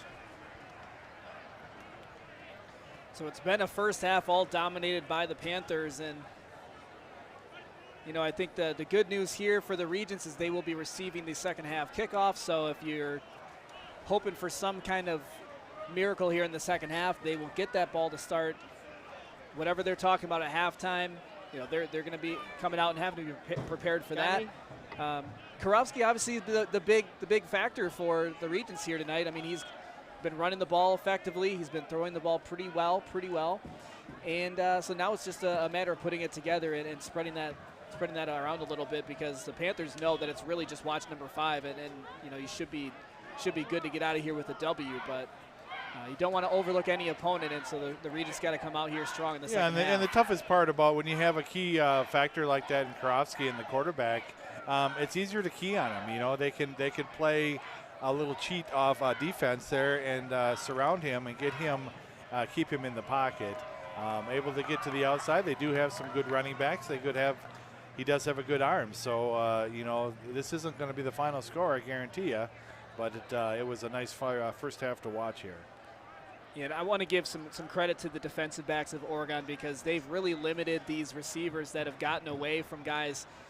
You know, last week against Neenah, the Regents had a 69-yard touchdown pass. They lost 39-6, but they put up 108 yards passing and a touchdown. So they've certainly been able to get it done through the air. But when you're holding Cho Harding to only 1 reception for 8 yards, that's a pretty good job defensively. And he was their biggest threat last week in that win against Neenah, or that loss at Neenah. So watching number 12 will be big. Watching number 2 for the Regents will be big. Marcus Gordon, he's also been one of the standouts here for the Regents. But I think those are kind of your 3 players that I'm looking out for in this second half, so I'm sure the Panthers are keyed in on that. And again, you know, you look at their offensive line, and that's a big reason why Karofsky is able to operate the way he does. He's got time in the backfield and able to get it to his teammates, or able to take it himself around to the tackles.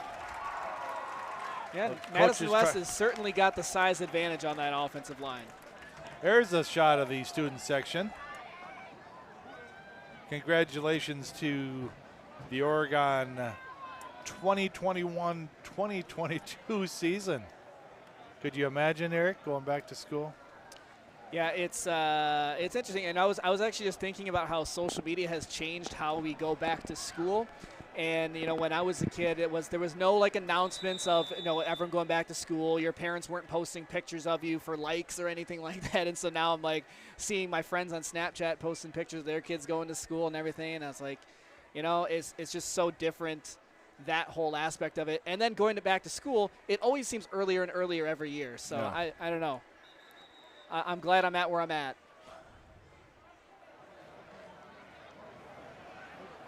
So the Regents will receive here to start the second half. 81 to start the game. It is down to a measly 79 degrees, Eric. Well, the humidity sure makes it feel nice, adding to that dew point. Like I said, the corn's still growing. Goodness. We haven't harvested the corn. We need this humidity. It's all about the farmers. Got some storms coming up, some rain for the weekend forecast. Here's Joe Raymer to kick off for the Panthers. Scoreboard is set, and we're off. High end over end kick taken by the 15-yard line, and he drops it, but is able to pick up another 5 yards. Watch out for that and then hit. Nailed out of bounds. What's that number, 34? Let's give him some just due here. Cameron Hall, linebacker, junior. Yeah, Warfield is going to be talked to a little bit about ball security, looking down the field, and he was trying to watch where the kicking team was. Oregon's coming down the field ready to tackle him, and he's worried about that instead of picking up the ball and sacrificing a little bit of yardage. And now starting at the 20, this is the old, place where you'd start your drive when you got the touchback. So not great field position for the Regents. Wing back formation here for the Regents. Hand off to the first up back. He hits the line of scrimmage, pushes forward. See where they mark him. He's going to be marked a gain of 4 on the play. Second and 6 here for the Regents.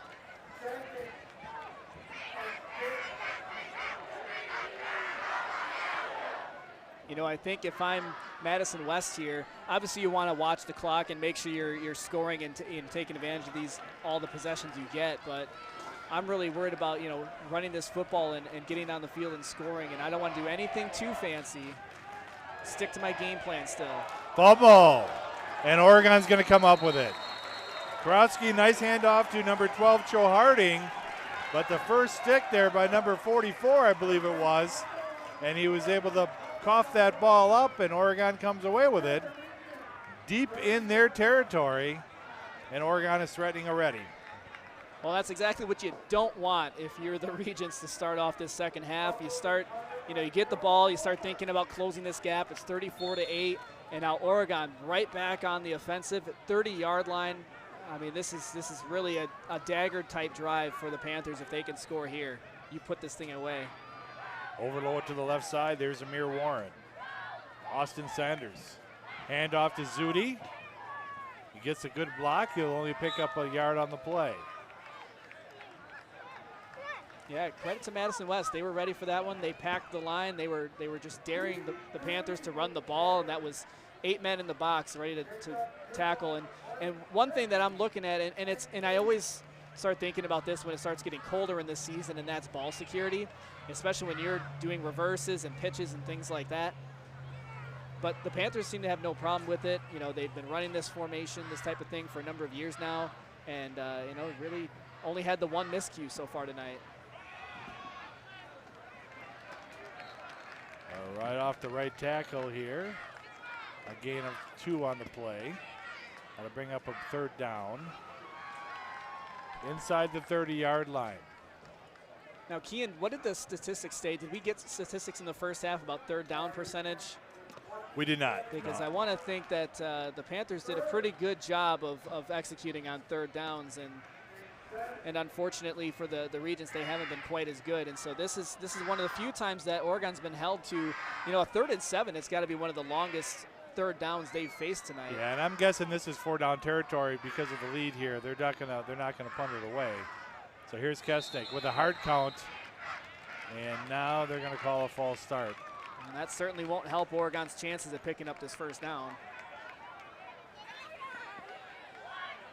Now, one question I have too is Joe Romer.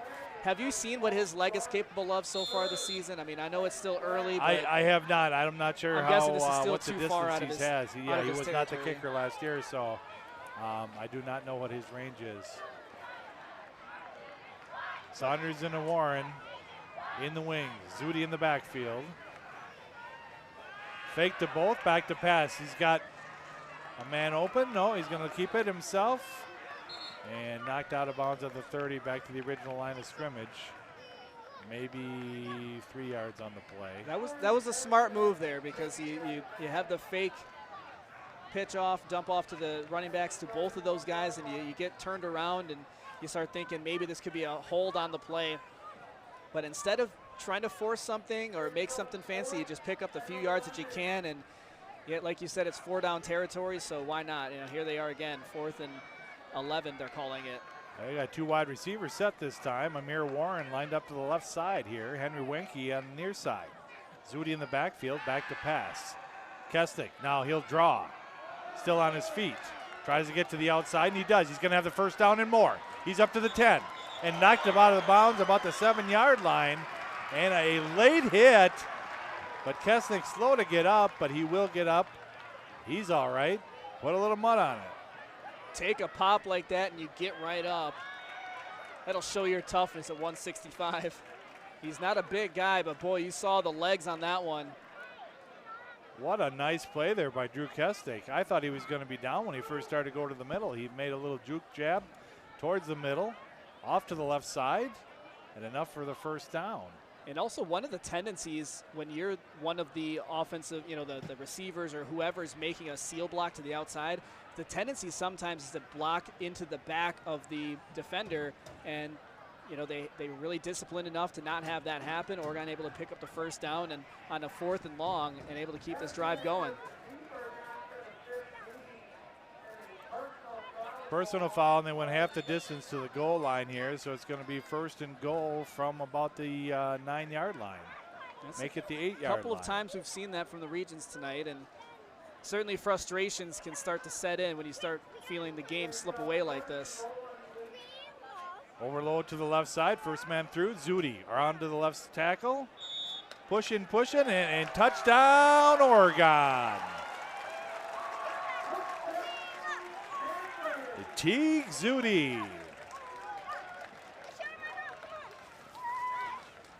Hey, nothing fancy there. You get your big men up against the other big men, and you just push and get into the end zone. And now it's starting to feel almost academic as this game gets pushed to a 40-8 lead pending the extra point. Boy, a feel-good game for the Panthers, after a week 1 loss. And now I'm not sure. Yeah, Warren a little shook up on that play. That's what's happening here right now. But they're talking about they're going to go for 2 just because they have the opportunity to practice their 2-point conversion here, Eric. But, yeah, that doesn't look good. I wonder if he's cramping because he stood up and then he went right back down.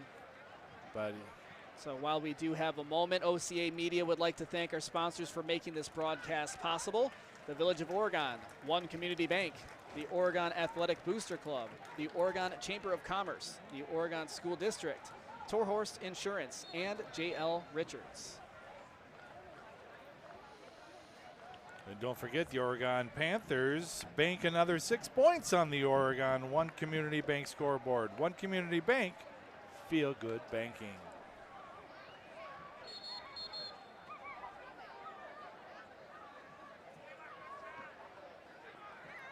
So 1st and goal from the 4-yard line.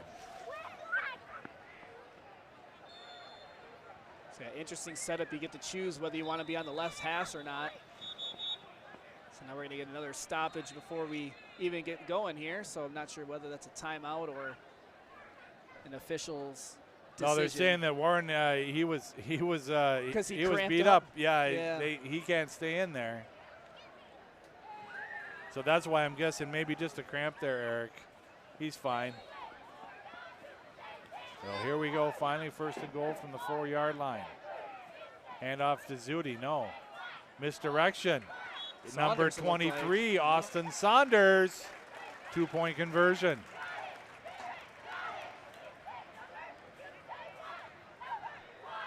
So another 2 points banked by the Oregon Panthers on the One Community Bank scoreboard. One Community Bank, feel good banking.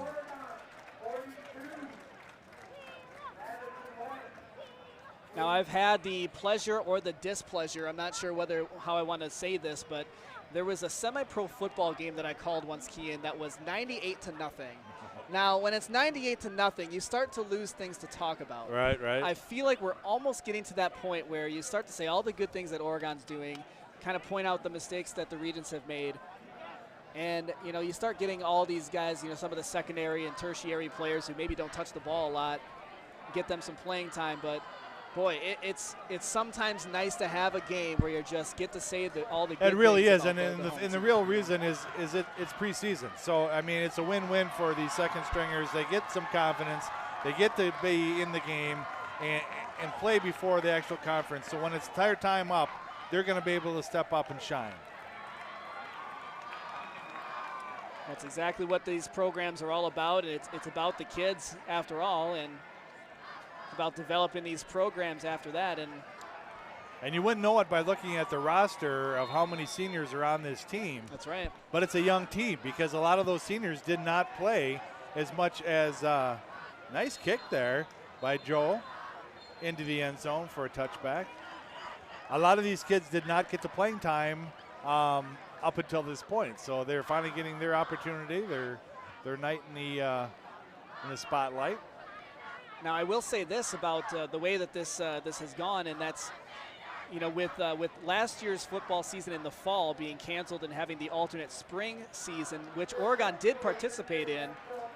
However, Madison West was among the Madison Metropolitan School District teams that the district decided not to have an alternate football season, and Brad Murphy was the head coach at Madison West at the time, and he put together a club football team between all the 4 schools, the Madison schools that were not participating in football, and put it together and said, hey, do you guys want to play?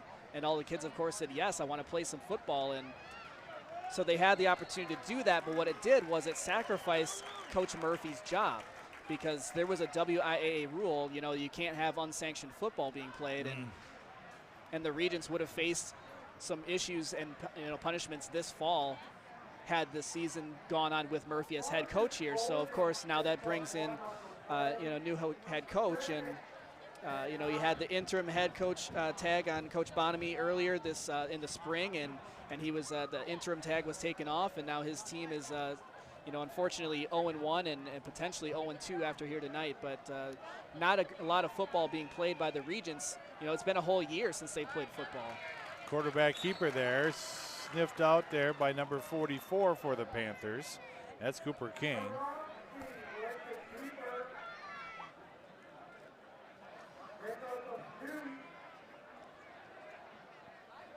Third and 7 now for the Regents.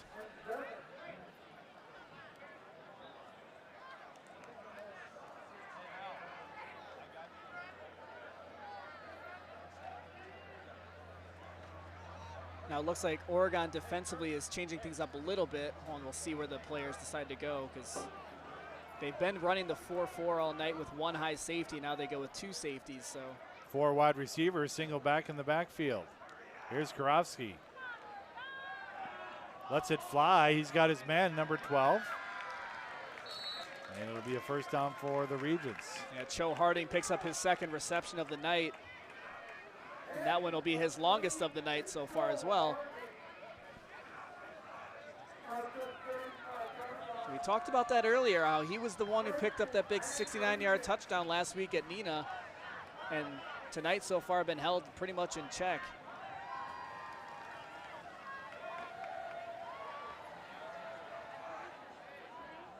The Regents spread things out once again.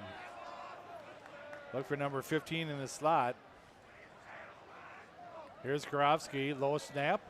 Hand off to number 7. Stepped out of bounds, shy of the first down.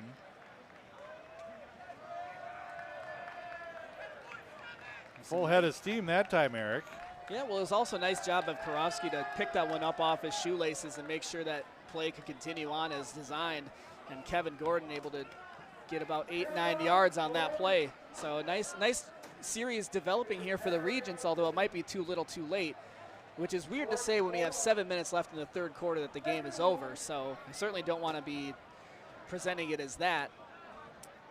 But it certainly has been all Oregon here tonight. Here's Karofsky. Hand off to number 7. He's got the first down. And finally taken down by number 34. for Oregon.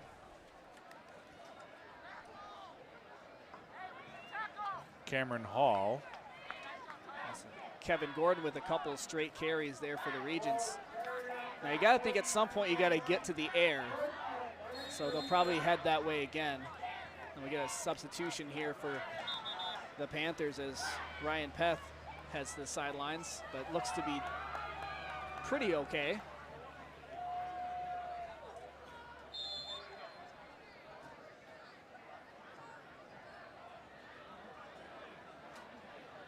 So 1st and 10 for the Madison West Regents, just outside the Oregon Panther territory.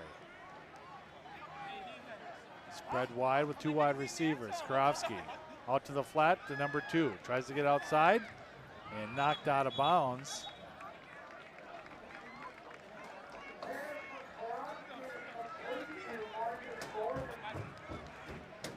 Again by number 34, Cameron Hall. So a few yards picked up on that play, and you know, it's nice to see the Regents moving the football, but if I'm a fan of the Regents, I'm starting to think, you know, guys, we got to get going. You're running out of time, you know, yeah, absolutely. These small plays are nice maybe earlier on in the game, but. There's Grosnia lined up to the right side. Number 15 and Javin Warfield. That's Nice a pitch shot back there to by number Cameron. 7. Nice tackle. Kevin Gordon making a couple guys miss as he tried to slip to the outside. Moving the chains now, you know, the Madison West is starting to pick some things up. Yeah, nice run there by Kevin Gordon.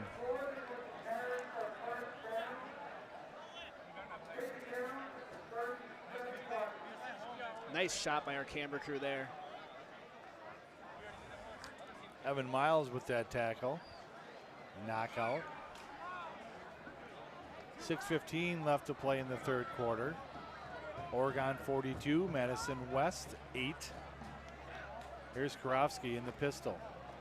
Handoff. He stopped in his tracks. Number 50 and number 44, Cooper King and Tyler Wald. 2nd and 8 here now for the Regents.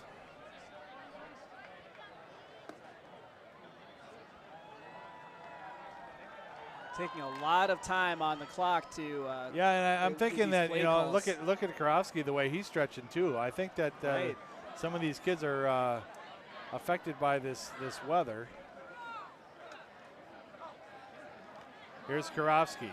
Pitch back, and it's a fumble. Still on the ground. Oregon's got it.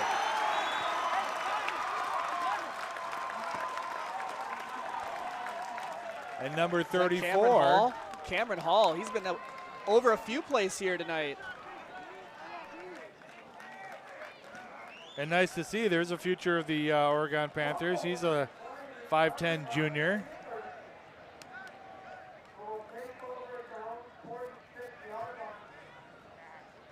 Well, a fumble recovery is always good. I believe that's the 3rd takeaway Oregon's had tonight. Count that turnover on downs. Count the interception in the 1st quarter. Yeah, I'm not saying that they've given up already because there's some hard running there by the Regents, but it's pretty slow moving for their offense. I don't understand why they wouldn't get into a hurry-up type situation unless they have written everything off. Here's Saunders trying to get to the outside. And I actually undersold the Panthers there because that was a 4th turnover if you count the turnover on downs, because to start the 3rd quarter, remember Warfield fumbled, and that's why the Panthers had the ball. They scored a couple plays later, so it's been all Oregon here tonight, and that one was not really even Oregon's doing, so just a simple mishandling of the ball and a pitch. But those are the types of learning experiences that Madison West is going to have to learn from, because it doesn't look like they're going to be able to come back here tonight unless they do something miraculous here. And I shouldn't have said anything because a near turnover there by the Panthers, but it looks like Oregon got back on top of it. Yeah, that was just a bad snap. That's all that was. So a long third down here, and now we got a timeout. It's going to be taken by the Madison Regents. Well, we got a timeout here. Go ahead and read the sponsor sheet there, Eric. Yeah, OCA Media wants to thank our sponsors for making the broadcast possible. The Village of Oregon, One Community Bank, the Oregon Athletic Booster Club, the Oregon Chamber of Commerce, the Oregon School District, Torhorst Insurance, and J.L. Richards. Now 42-8.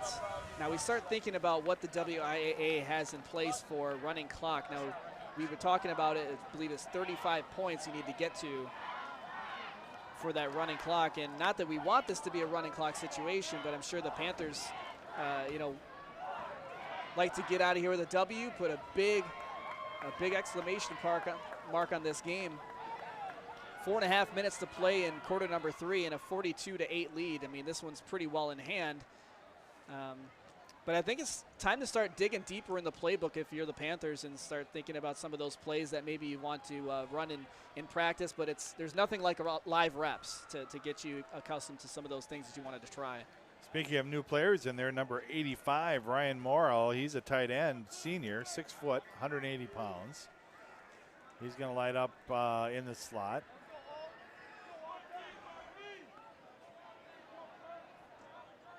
Saunders and Zudi in the backfield. Warren not back into the ball game yet. Here's the handoff. Misdirection over to Saunders. He'll spin around, pick up 4 yards on the play. It's going to bring up a 4th down. Yeah, Kean, I'm wondering if that's just strictly precautionary when you don't have Warren in a game, and it's 42-8, so there's no reason for him to be in there if he is cramping up and they can't get him back in place. So I think it's probably just a situation where they said, listen, if you don't, we don't need to have you in the game right now. Maybe if it was closer, but it could just be a situational thing with the personnel they have in. So we'll kind of keep an eye on number 11 and see if he comes back in. So Drew Kestic is the punter along with the quarterback. He's got plenty of time. Nice line drive and nice bounce taken from the 15-yard line. There's a penalty on the flag on the play. And just past the 20-yard line, they're going to mark it dead at the 22-yard line. So Warfield again on the return. Panthers coverage team has been doing a nice job of limiting. So they had that one time when the Regents were able to bring the ball up almost to the 40-yard line and then to midfield. But pretty solid so far. That's one of the most overlooked components of any football game is that special teams. But when it goes badly, you sure notice it. So offensive holding, that's going to march him back even further. It's a spot foul, so even though he was up.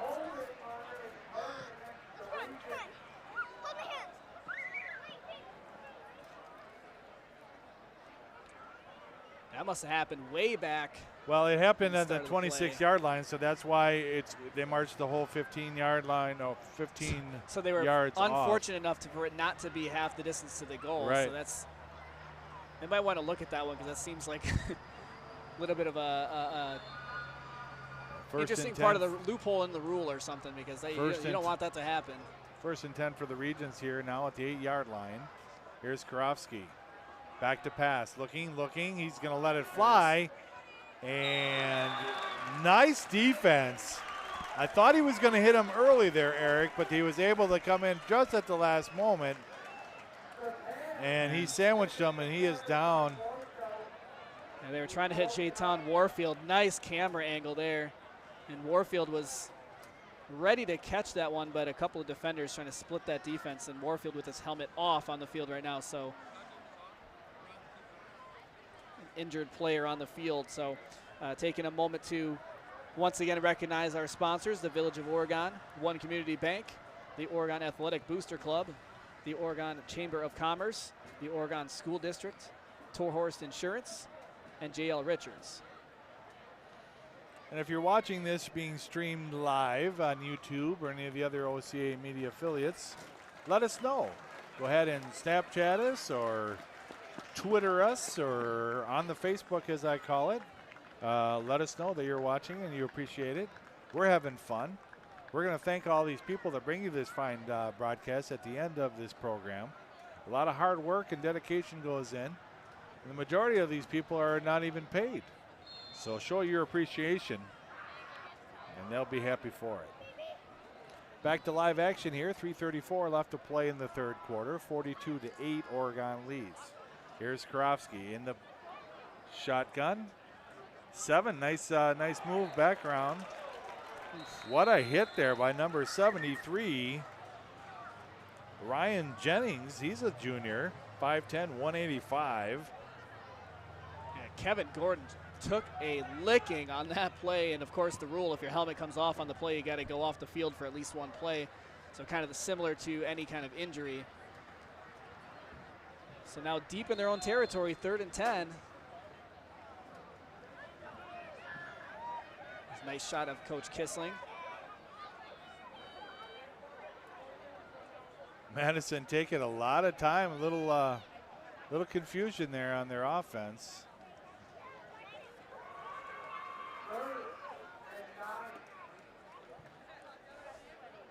Two wide receivers to the right side, one to the near side. One single back behind Karofsky in the pistol formation. Here's the snap, back to pass. He's going to let it rip. Oh, number 25 for Oregon there. Androjika was all posed, ready to pick that one off. And the offensive player just ran him over. Yeah, that was a dangerous pass, but also what are you going to do? I mean, and nearly a one-handed catch by Cho Harding, but there's no way he was going to be able to catch that coming down like that. Fortunate that was just incidental, contact and falling down, so it wasn't any sort of pass interference situation there. But now, yes, it is a punting time for the Regents. So yeah, the Regents nothing better to do than to line up for a punt. And here it is. And back to receive it, number 13. He does pick it up, and he's going to bring it up. 5'10", and finally knocked down. I think he's going to get a face mask called on top of that. Nice run back by Eli Wink. Ooh, yeah, we got some serious cramping going on here because Larry Pender, number 19 in white, he's limping as he's getting up from making the tackle on the play.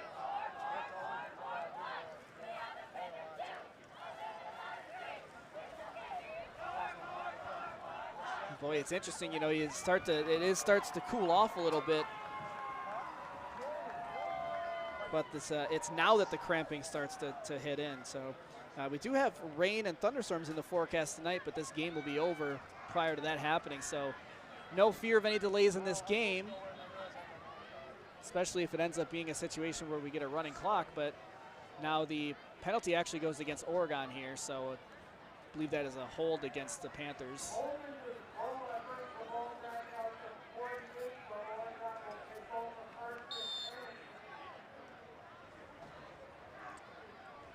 As you saw there, 2:37 on the scoreboard, 42-8 the Panthers. Two wide receivers for the Panthers. Single back and Zudi. Here's Kestic under center. Hands off to Zudi. He'll pick up 2 yards on the play.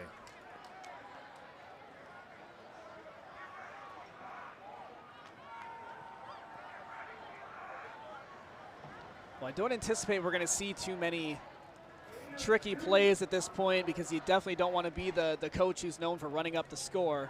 It's 42-8. You got this game pretty well in hand, and you just get your guys some playing time who maybe don't see a whole lot of that playing time, and maybe you find a guy who just really shows out in this game.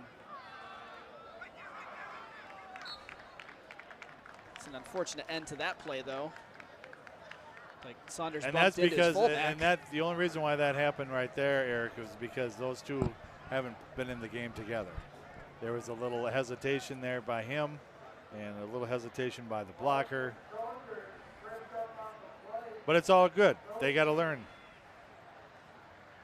You'd rather get those mistakes out of the way in a 42-8 situation than the game on the line. So Of course, we'll be bringing you action all season long here on Oregon's cable access channel, OCA Media Sports.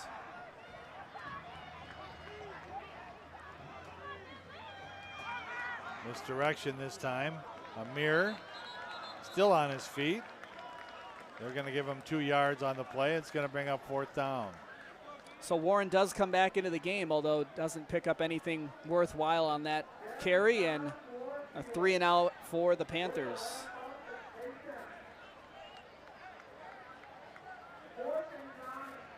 And I think, Kean, the real dagger in this game was, I think, at the end of the first half, when you had a 55-second clock left in the game and 3 timeouts, and Oregon was aggressive.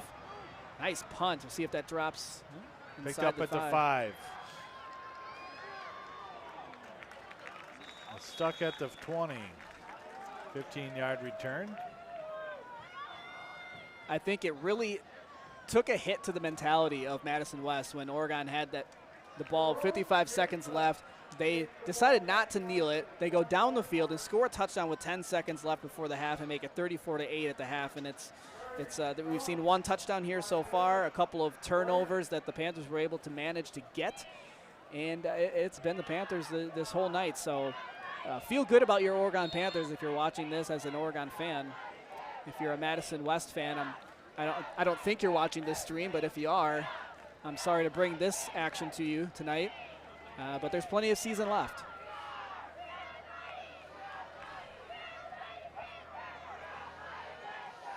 So 23 seconds left in the 3rd quarter.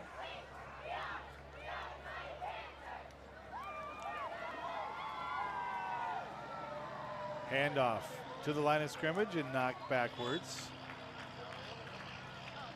Clock continues to run. That should be the last play in the 3rd quarter.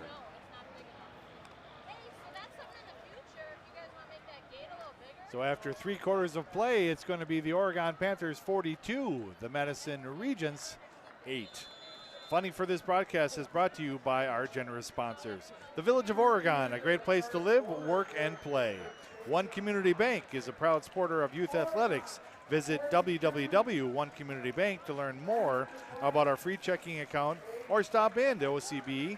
Offers free cookies and popcorn on Fridays and Saturdays. One Community Bank, feel good banking. Member FDIC, equal housing lender. The Oregon Athletic Booster Club.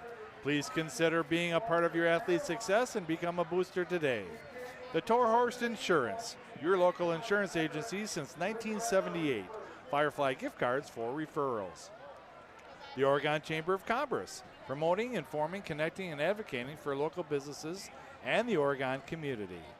The Oregon School District, actively building competency, character, culture, and community. And J.L. Richards, providing fresh meats, deli salads, seafood, and quality Wisconsin cheese for over 25 years. Try a delicious hot lunch or dinner, or enjoy our Friday fish fry. Catering is available throughout Dane County. So Kean McCauley along with Eric Rogers, there we got 3 in the books. And we've got 1 more quarter to play. Here comes the Madison West Regents, 1st and 10, deep in their own territory. You were doing those reads there. I don't know. Have you taken part in those the fish fry of J.L. Richards or the just the dinner I have. meals? Well, I've eaten there many times. I work here in town, so yeah, I've partaken. Gotta love a fish fry. Yeah.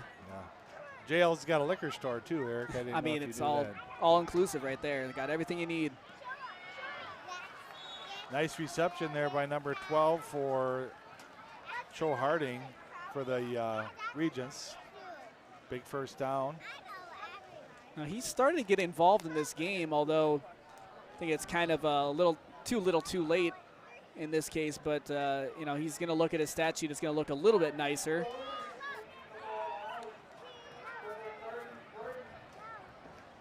Now I'm a little perplexed at the way that the Regents have handled this game. When it became clear that they were in danger of losing the game, they never really moved with any real urgency, and right. That's not going to win you a lot of ball games. I understand there's a lot of learning experiences that go on in these games, but I'm not sure why they weren't being a little bit more fastidious towards getting a win. And up by Karofsky, met at the line of scrimmage.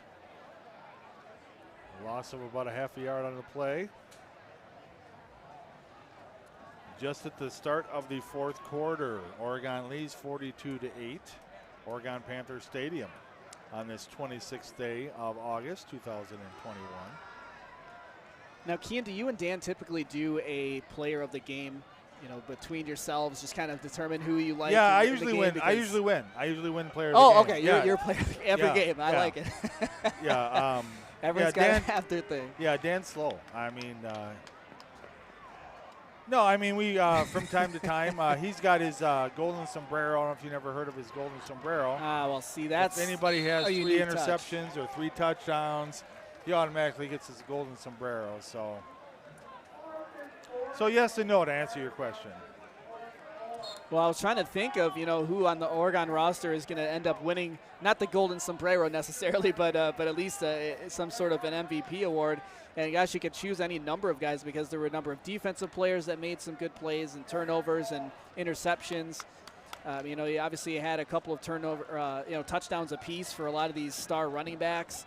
And boy, this offensive line has opened up a lot of holes for them. So it's hard to choose. And you could also go ahead and give the whole offensive team the award, or the whole defense. I hate those cop-outs. Kian, but darn it, sometimes you have to do it. I mean, look at the score. They kept them to 8 points so far, deep into this fourth quarter, and the offensive scored 42. So, yeah, it's been a team effort, that's for sure.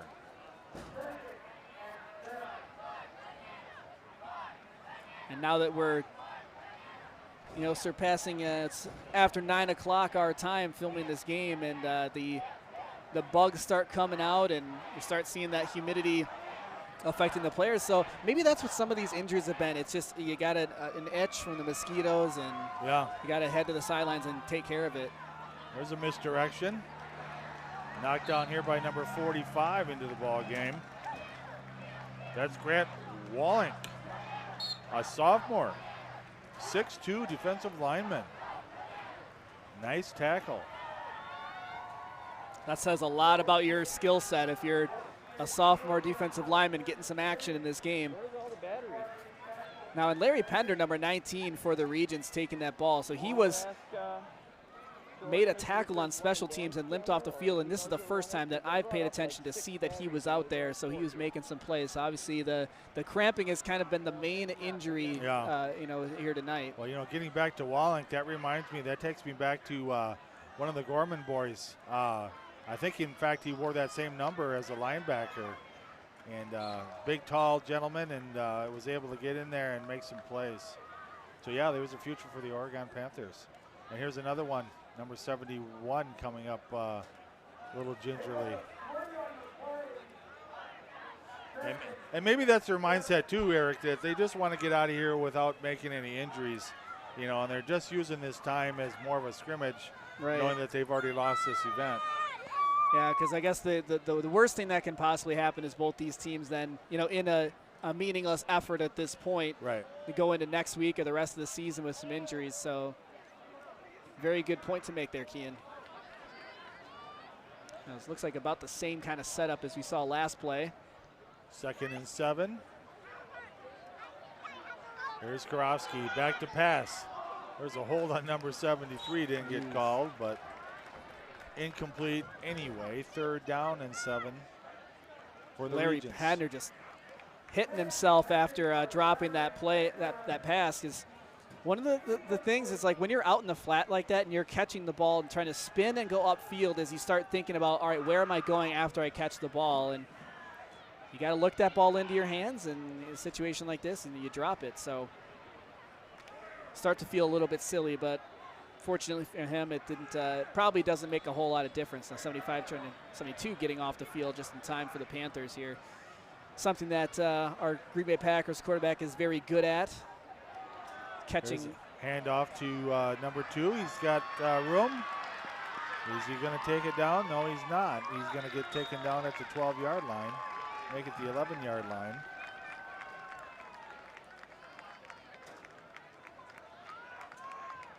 About a 35-yard run there from Marcus Gordon. So a very nice pickup, and I believe that was the largest run of the game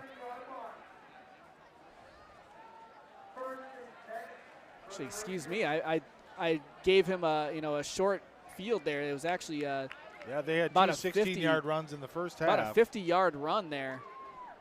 So Marcus Gordon, give him some credit on his speed, but certainly, yeah, looking at this one as some positives coming out of this drive, but not in any real rush. Back to pass. A little bit wide from Kurofsky. Brings up second down.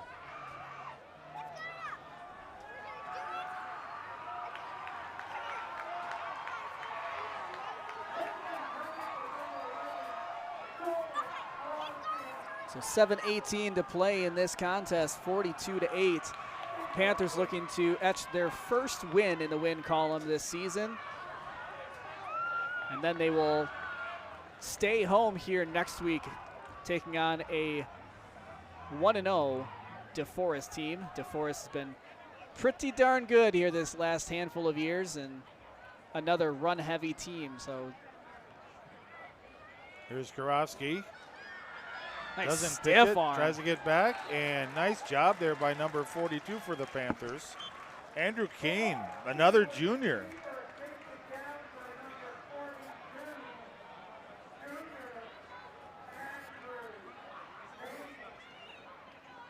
It's a nice job of wrapping up the ball carrier. Kurofsky wasn't getting out of that one. Sound tackling for the Panthers. And a tackle for loss is always nice, too. And Madison's going to call another timeout. 6:50 left to play in the game. You know, the other thing is, too, this is a good confidence builder going into DeForest because, you know, ultimately every time they had the crossover games against Waunakee and DeForest, the two powerhouses in the Badger North, they've always struggled. So at some point, DeForest and Waunakee has to lose. And this could be Oregon's year. So a big confidence booster. It's unfortunate they lost last week against Stoughton, but like I said, comes down to the last possession, and they could have easily won that game as well. So big confidence booster. It's going to be a big week for them. They start school next week.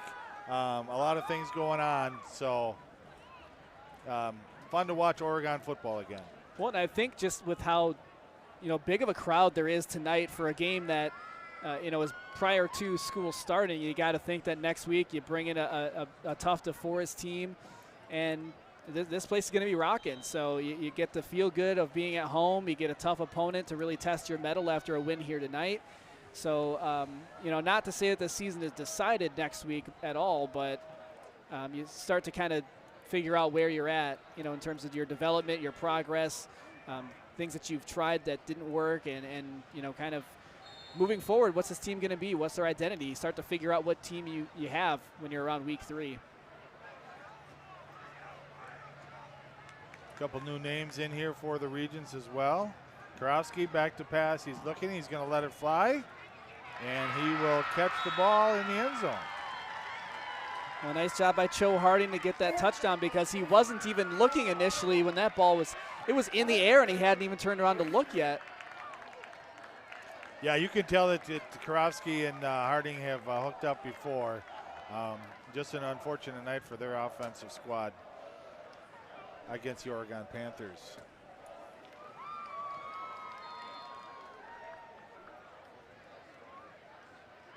They're going to elect to go for 2 again.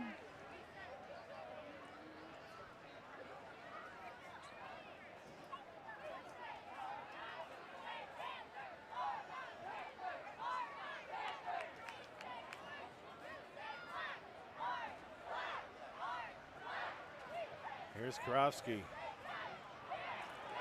Quarterback keeper, and in there again, number 51, Lucas Eisel. 6-foot senior. Well, it's a nice thing to take away from a situation like that. They did convert on a 2-point conversion earlier on in the game, but no luck this time. Scoring a touchdown in, I guess, what you might call garbage time, as some people will say. But, a 42-14 lead right now for the Panthers, allowing that Madison West touchdown. But, you're always going to give up one at some point in the game. And Panthers are learning a lot about themselves here tonight, and I think they feel pretty good regardless of that touchdown about where they're at. Yeah, they just don't want to. They want to fall apart here at the end. Let's finish strong, like they say. And that includes the younger kids that are coming in and getting some playing time. Right, because last thing you want to do is come into a game as maybe a fill-in or a late game substitute, and you give up a score or get beat on a play that you shouldn't have got beat on. Yeah, it's a learning experience, but you certainly want to come out of that game feeling good, because next time your number is called, you got to be ready.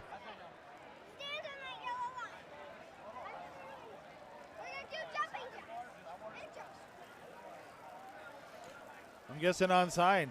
Why not? Why wouldn't they? We'll see what happens. Well, you try some new things, and I think they're actually going to. Are they going to kick it deep? Or they? Oh, I guess they are trying for an onside kick. Oh yeah, why not? Switch Why some personnel around. I mean, you're right. You got an opportunity to practice it. It doesn't hurt. They've already lost the game. Right. So it's good experience for Oregon as well. So both teams are going to benefit from this.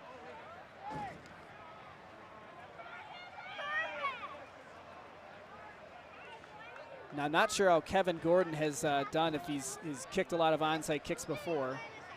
I would be disappointed if they just decide to kick this one deep now. Oh. Oh, they're going to reverse it. Oh, old school Oregon. Here he comes. Austin Saunders still on his feet. Still on his feet. Finally knocked out of bounds. Oh, the Oregon Panthers used to do that all the time when Danny Kissling was first the coach. The beautiful part about that is not only, the experience of what you just did and the momentum building, but hey, you're back on field position where you basically would have been if you had gotten the onside kick. So nice job on that return. Well done. Yeah, we got a second string quarterback coming into the game. It's Cameron Gates. He's a 6'3", 185-pound junior, and he's going to get some reps in this game. 6.5 minutes left to go in this one. Probably stick on the ground here, I imagine. And we got a late flag. What's we going to call here? Now, interesting, because this one could be a false start or even delay of game, but I didn't see anything signaled yet.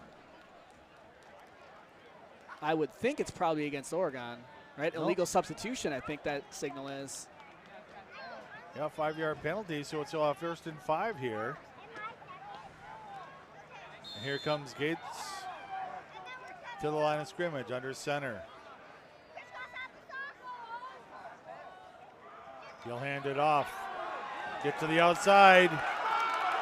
Number 33, Evan Miles. Not a bad first carry. He is bigger than 165 pounds. He's listed 165 pounds. I don't believe that for a second.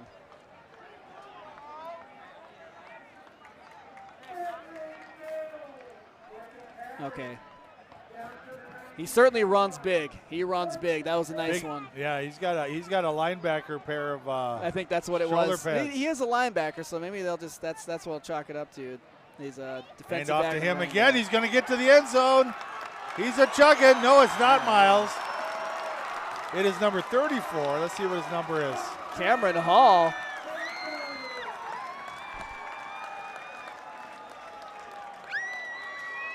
Is it Miles? I think it was at 34. It was Cameron Hall then. So no, I think it was Miles. It was right. Number 33, Evan Miles. Yeah, 34 Cameron Hall is a linebacker. So good for him, able to get the touchdown. I'm guessing his first varsity touchdown. And here's Joe Raymer to attempt the point after.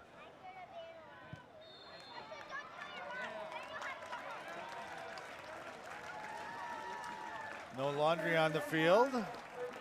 6:18 left to play in the game. It's the Oregon Panthers 49 and your Madison Regents 14.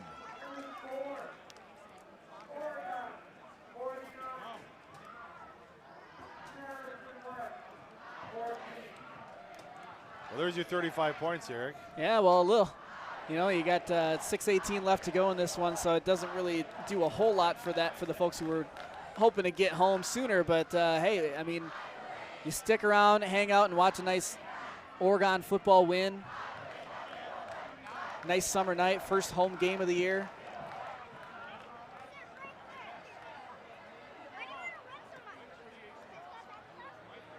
And yes, we did get the indication that this will be a running clock from here on out.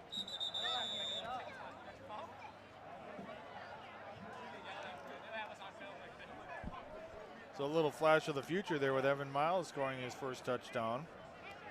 Once again, 165, 5'10 junior.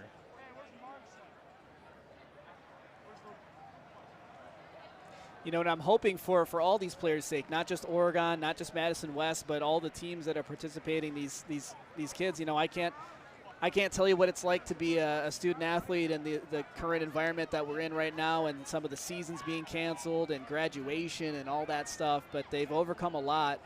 And, you know, now to be able to have football back, you know, hopefully by, you know, the end of this year and the school year, things will be more back to normal. And goodness, it's been interesting. So they've overcome a lot and are now playing football on Thursday and Friday nights again. So starting to feel good again and coming back to school next week.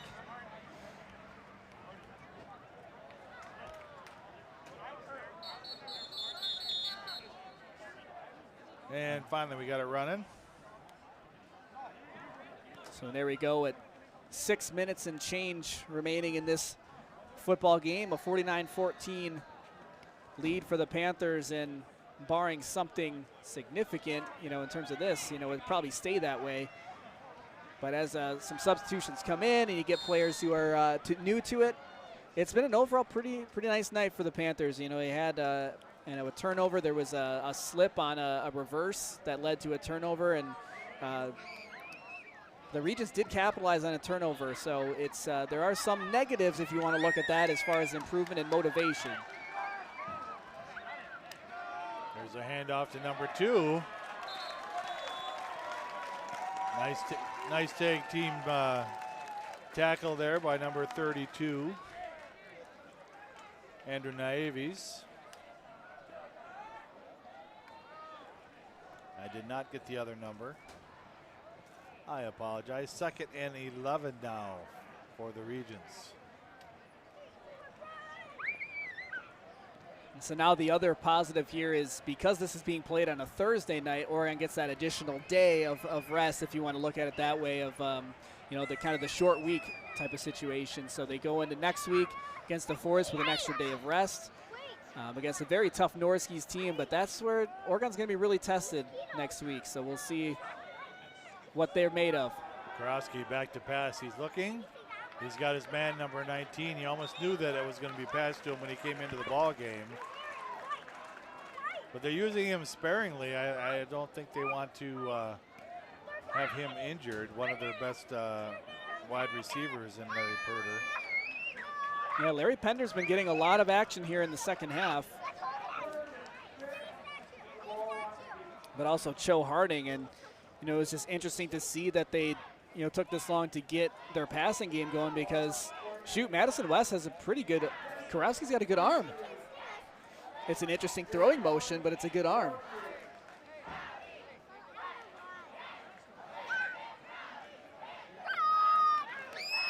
Nolan Brosnia lined up to the near side. And look how far off Oregon is playing the defender, or the receiver, excuse me. Quarterback keeper off the right tackle and pulled down by number 32 for the Panthers. Another tackle by Naeves. 3:30 left to play. Thomas Lyons was giving about 10 yards almost of cushion between himself and the receiver, but I guess he pretty much figured that was going to be a quarterback run, and he was correct. A 5-yard gain as the clock continues to run towards 3 minutes. You start to see some of the fans heading for the exits, but maybe they're just running down towards the track so they can get a high five for the Oregon players on their way out, because this one's been all Panthers. 2 wide receivers set. Regents taking a lot of time here. It's going to be a 4 play wide off to the receivers. left. Yep. We're just going to block for number 7. He'll pick up the first down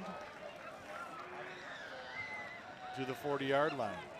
If your organization would like to be a part of Panther Sports on OCA Media, contact Paul at ocamedia.com for more information. OCA Media, locally sourced media. For more information about our programming, visit ocamedia.com.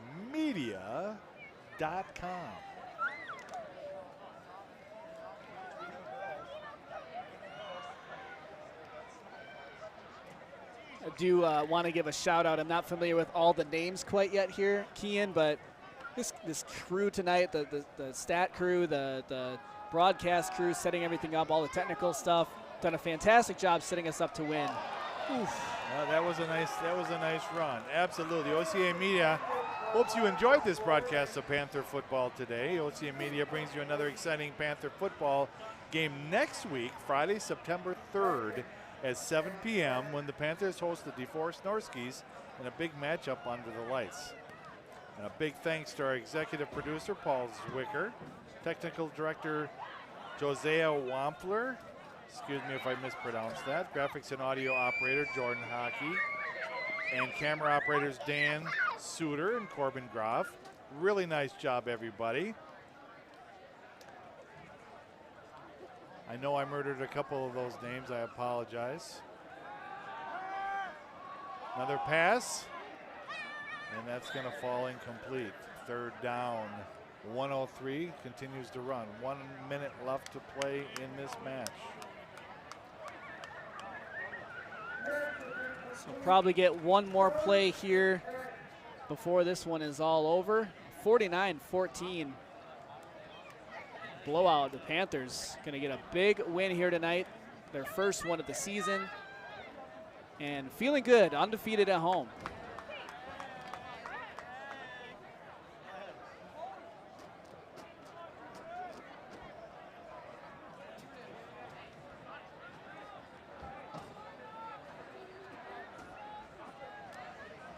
Here's Karofsky looking downfield once again. He lets it fly. An interception. And he'll take it out of bounds. I didn't catch the number, did you, Eric? I couldn't see it from my vantage point, but... Is it number 30 for Oregon? Alexander Veil. Many thanks to our scoreboard sponsor, One Community Bank, Feel Good Banking.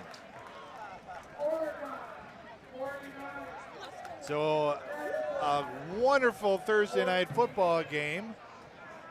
Oregon 49, Madison Regents 14. I'm Kian McCauley along with Eric Rogers, bringing you this presentation of Friday Night Lights on a Thursday night. We missed you, Dan. Hope you're getting home safe. We'll see you next week. And you're watching a presentation of OCA Media Sports.